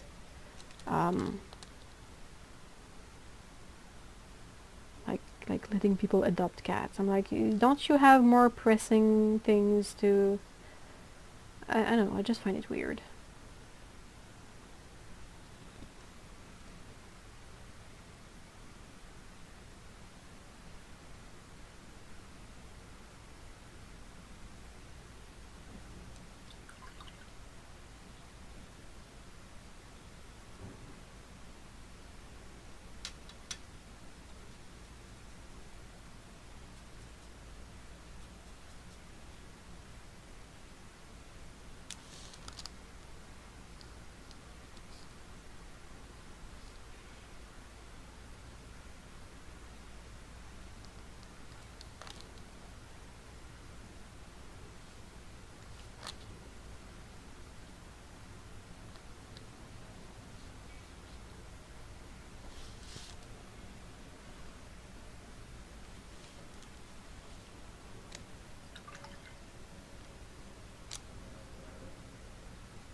Oh yeah, that's another level of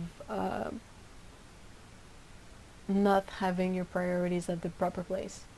Maureen says, my parents had a shelter refuse to let them adopt a dog because they said they were too old. I was like, but they are home all day for this dog. Eventually they went out of the area to adopt. That's just silly. I mean, it shouldn't be an argument because you never know. I mean, that's the definition of life itself. We never know. I mean, someone can be young and still be in an accident, and someone can live to be 95. I mean, what kind of BS is that? Like, what's your focus? Do you really want... Like, it always feels like they focus so much on what's best for the animal that they lose sight of what would actually help the animal. And it's stuff like... Can you still hear me? Am I still talking? And I don't know, I mean, that's giving them a good home and being loved. So yeah, can you still hear me? Am I still there? Is this thing still on? Okay, cool. I was worried. I was like, what kind of new technological hell?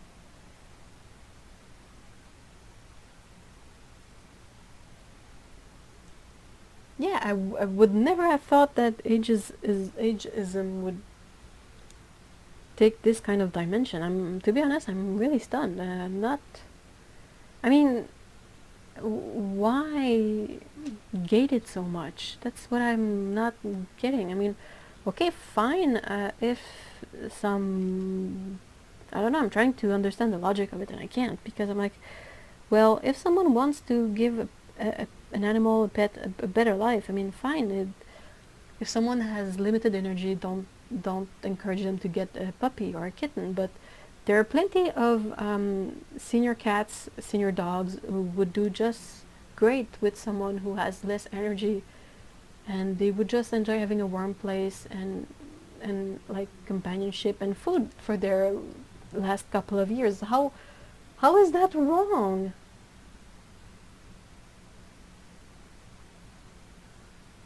Yeah, I hope it's just, well, this is the second story like this I've heard, so I'm really bothered with it. I just, it's so freaking dumb.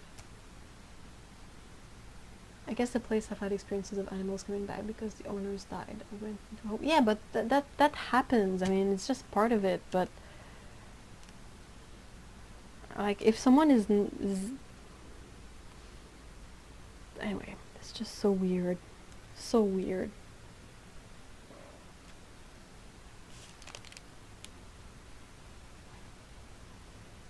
Like, I understand you don't wanna, you ideally want the pet to have a forever home, but I don't know if ultimately fighting so hard for this concept, if it's actually helpful or unhelpful to the pets, which you're supposed to help. Because you never know what will happen, and sure, that means that perhaps someone will end up in a home or have an accident, but that's just stuff that happens. I mean, it doesn't mean anything. It's like young people could move and abandon their pets. Young people could be unfortunate and have an accident. You never know. A lot of people get rid of their animals when they get kids. Well, that's not going to be the case with older people. They're not going to get new kids. They can take care, they can focus all their attention on the pet. So I'm just like, this is so weird.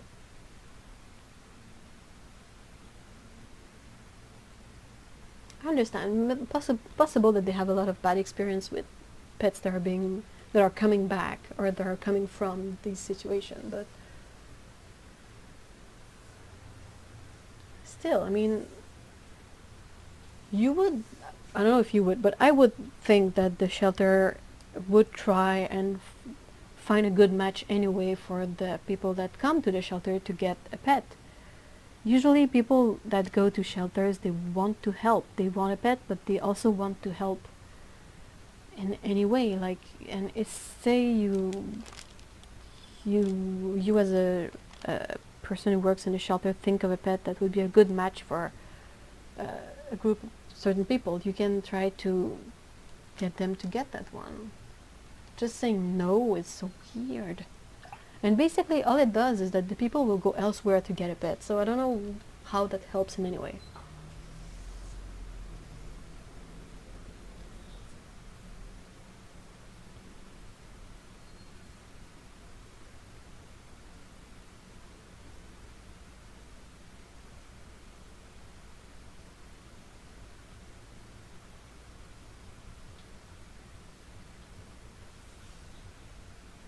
I think I will always get cats from shelters because it's really not as relevant what the breed of a cat is.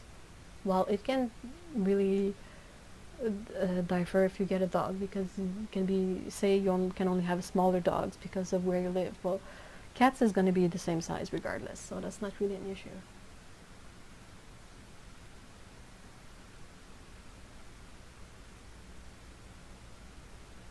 We will refuse a dog from the shelter before we got Dante because we live on the second floor.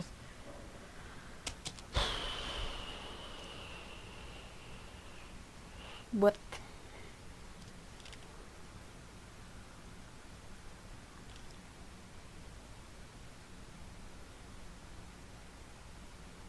Thing is, it's not going to stop people from getting pets. They're just going to go elsewhere.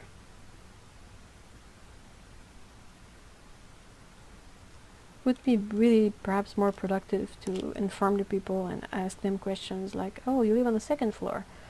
How often do you plan on letting the dog out? Do you plan on going to walks with the pet? What's your,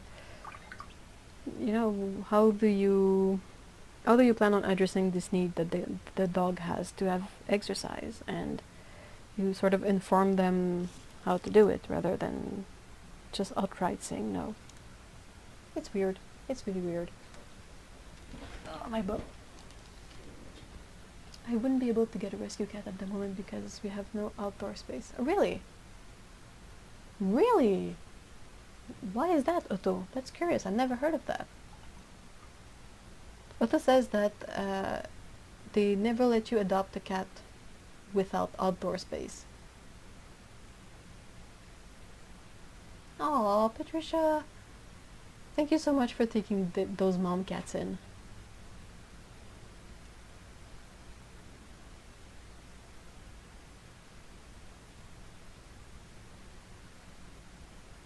here they really don't care if you have outdoor space. Yeah, I say cats are really the same size in general. You have like Norwegian forest cats that are huge. You have Savannah. Well, the Savannah, it's a bit of a tricky situation, the Savannah, because they're part wild animal, I think, if that's the one I'm thinking of. So yeah, they're bigger, but they're also a lot more demanding in terms of care, and they're kind of different from regular cats. But I mean, it's not gonna matter much in terms of size for cats. You don't get a cat that is like this big and then a cat that is big as my table. You get that with dogs. I've seen dogs that were like half the size of my cats, and those were adult dogs. And I was like, what is this rat? Oh, it's a dog, sorry. But, and you get dogs that are immense, you know. But you don't get that with cats. The fluctuation is much, much, much minute. Like a small cat is a 10-pound cat, and a big cat is a 20-pound cat. The end. That's not a huge like variation in scale.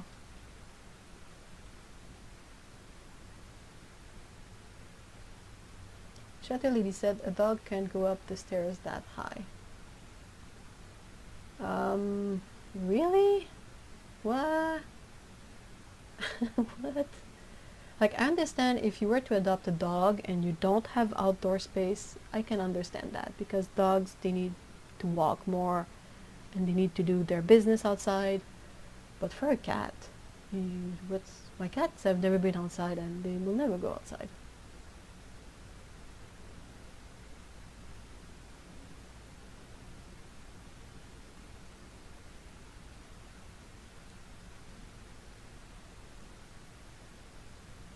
Yeah, I'm really curious as to why they would ask that you get outdoor space for cats.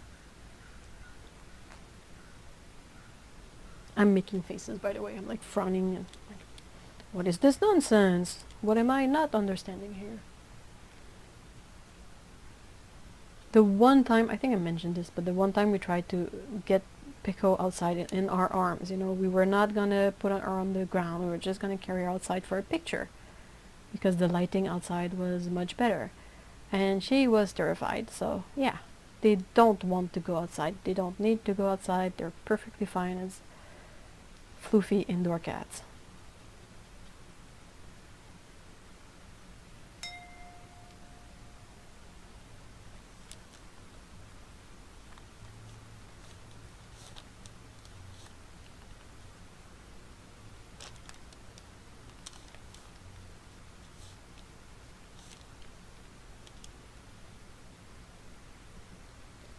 Cat will find a way out anyway if they want. Yeah, well, yeah, if a cat has the urge to go outside, they will dash outside.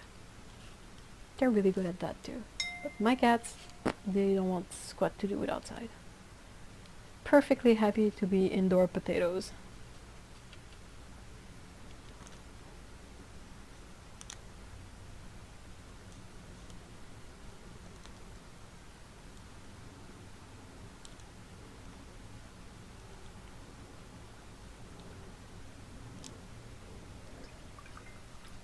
Living indoors is safer for cats. Oh my gosh, are you... That's so sad, Lana. Poor baby.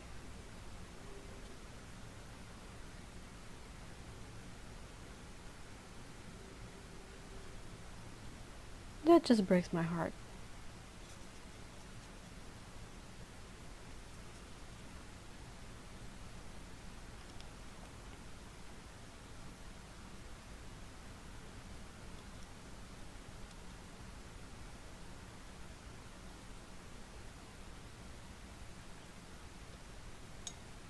Oh my gosh, that's terrible.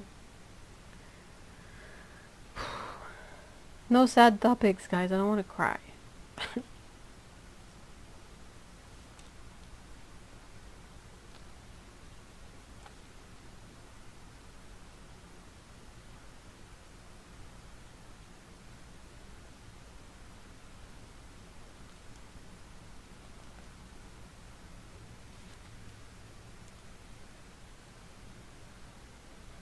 My cats, they've come across other cats outside. There's a couple of neighborhood cats that will walk on the lawn here. And they're usually pretty... it gets them pretty riled up. Like, they will be really intrigued because they recognize that it's another cat. But they don't really know what to do with it. So it's basically just a lot of huffing and puffing, and the outdoors cat is like, what the hell, I am not dealing with this, and they leave. That's the end of it.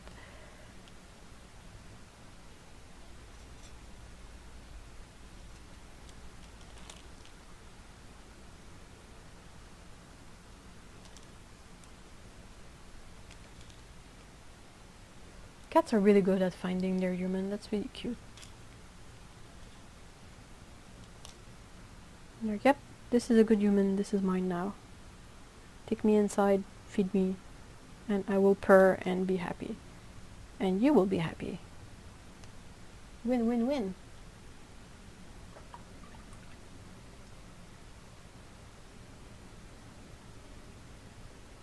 Yeah, that's really funny. Like they see the animals outside. They don't want to go outside, my cats. That's really funny. But they like to be in the windows and watch the birds and the squirrels and the pigeons and the occasional cats or a skunk. The skunk is a bit worrying because I would be really not happy if the skunk took it as a what's the word I'm looking for? A threat, and they decided to spray the windows. That wouldn't be great. But that hasn't happened so far, and it's just really funny because, like, Pickle gets really intrigued, and Scout, being a tortie, gets really riled up, and sometimes she will hiss at the cats outside, and sometimes the cats outside are like, what, you're hissing, I'm gonna hiss too. But they don't get really aggressive, it's just more like a standoff, and it's really funny. We always make jokes like that. The cats here, my cats are like trying to invite guys to their party, but it's not working. But, cat but.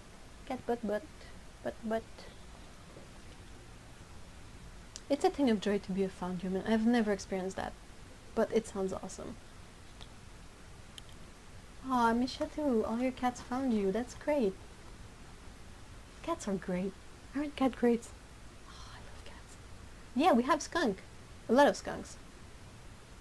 And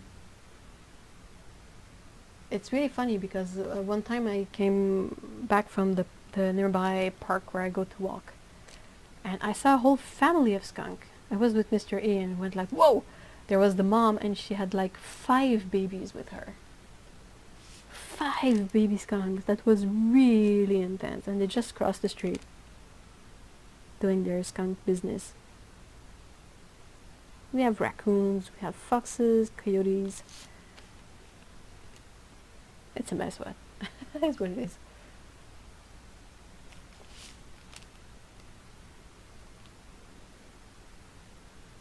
We have ground hogs, marmots, anyway, small rodents. We have mice, we have rats, as any city of this size does.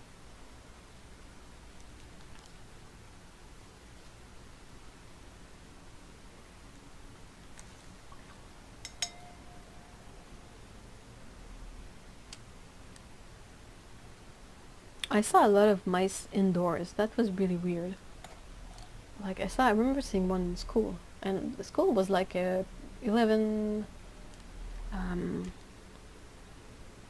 floors building. I mean, there were like escalators and elevators, and I saw a mouse on the 9th floor. It was a tiny thing, and he was terrified of everything. And I remember seeing it, and I was like, oh, a mouse! And someone else saw it and yelled like, wah! And I was like, dude, the mouse is more terrified than you. Chill, bro. I think it was a broette, but still.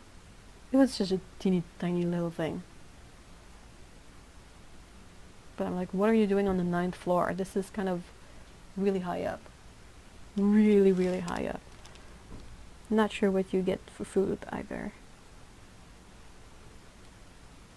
Maybe you scavenge our trash cans.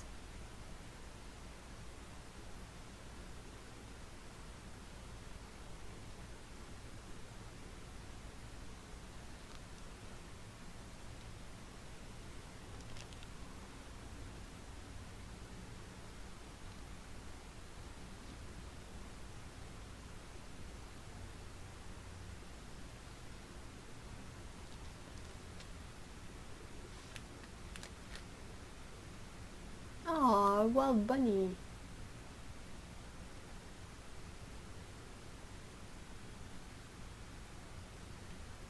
You can climb building, yeah, I know that, but that must have been one hell of a trek.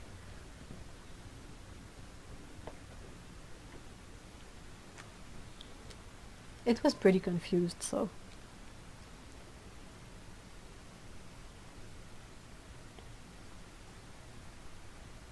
They can jump surprisingly far too. Oh, that's interesting. I've never really seen one jump.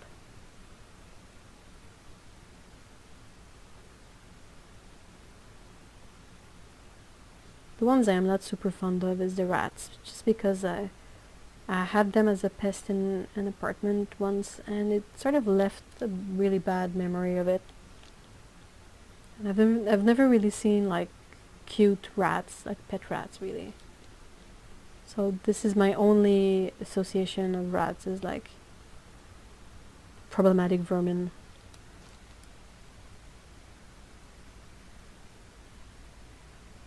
Yeah, that could be that's what I'm thinking. I think the mouse that I saw on the ninth floor is possibly an offspring of the one that started on the ground floor.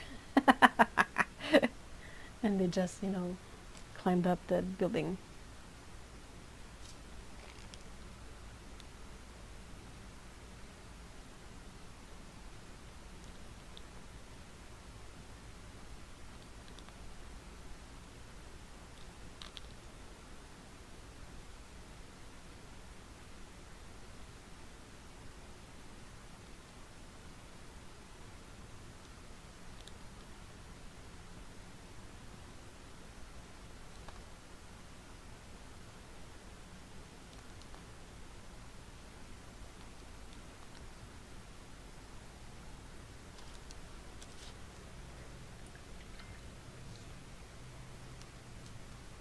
Oh, chipmunks! Chipmunks are so cute. I used to see them a lot in the city I grew up in, but here in Montreal I don't see them as often.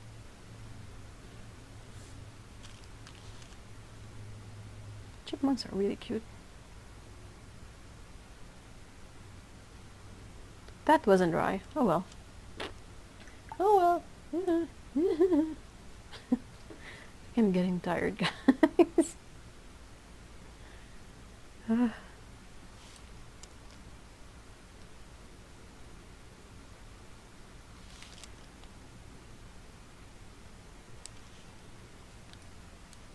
Search up dormouse. They're really. I think I've seen them before. Really cute. I mean, I think that I don't have any issue with mice. I think mice are really cute. But like I said, my issue is more with rats. Due to bad experience, but.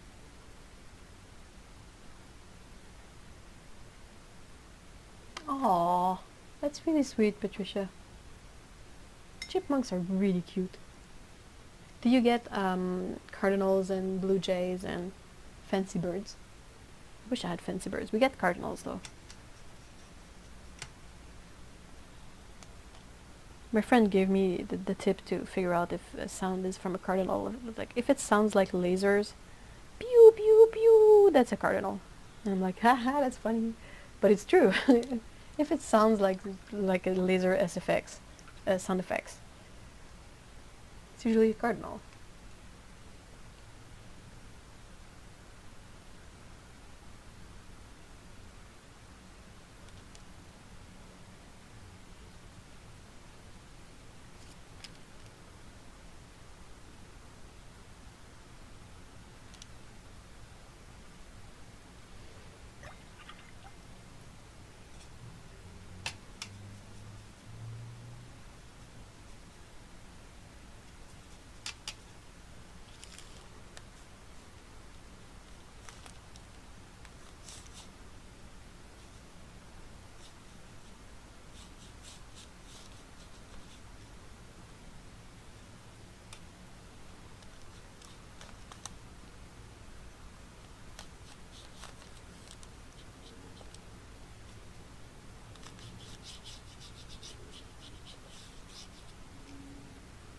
Moo, moo, moo, moo.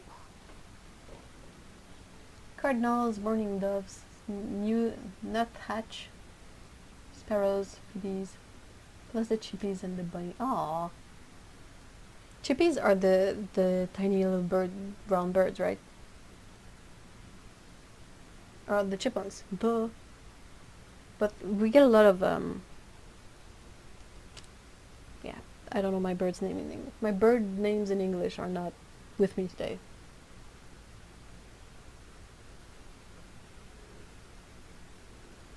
Oh, hedgehogs! You get a martin? That's pretty cool. Yeah, chippy short. I should have picked up on that earlier. I'm thinking, we call the little brown birds moineaux in French. They're like this generic little brown bird. I mean, it's really cute, but it's 90% of the birds we get at the feeder are those.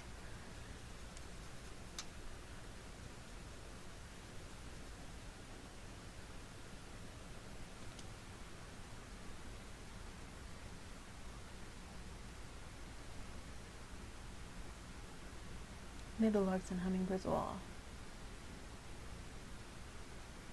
Oh yeah, sparrow. Duh. Why, brain? Stop. Yeah, okay. I'm almost done, guys. Hang with me for a bit and yeah. 'Cause my brain is. I don't know why I didn't connect that sparrow is what I meant, and it was in my face. You also get the little ones that have, those are chickadees. I think that's maybe what confused me with chippies. It's perhaps I thought of chickadees.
Yeah.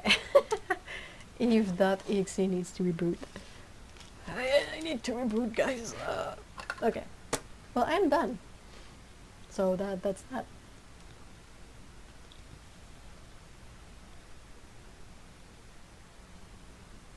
Oh. Oh yeah, the blackbirds those are pretty funny. Are they the ones that walk on the grass and they eat stuff that comes from the grass after it has rained often? I like those. They have a really long beak. I want to see more crows and ravens.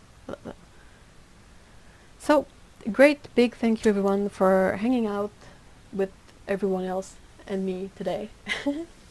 It's been super fun as always.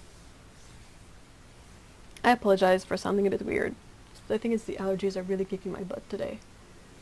And yeah, I hope that's not going to be too much of a recurring theme this summer. Yay, allergies. I want to say a great big thank you to Otto for being awesome moderator, and Heather and Ian, and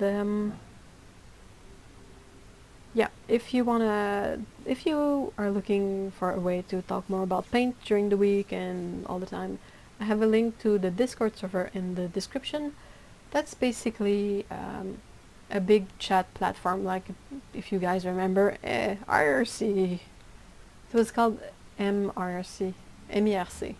We used to call it anyway. It's basically you create an account and there's a lot of rooms and you can chat about stuff, and we chat about paint and we chat about pets and we chat about whatever. It's a lot of fun. and we have that going. That is pretty great, and we'll keep on posting videos this week as always.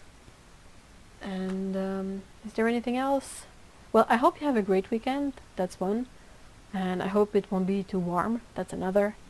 And I hope to see you all quite soon. So take care, guys. Bye bye. Do you want to say bye? No, you want to sleep? You're a sleepy butt. Scout says bye. She's a sleepy butt.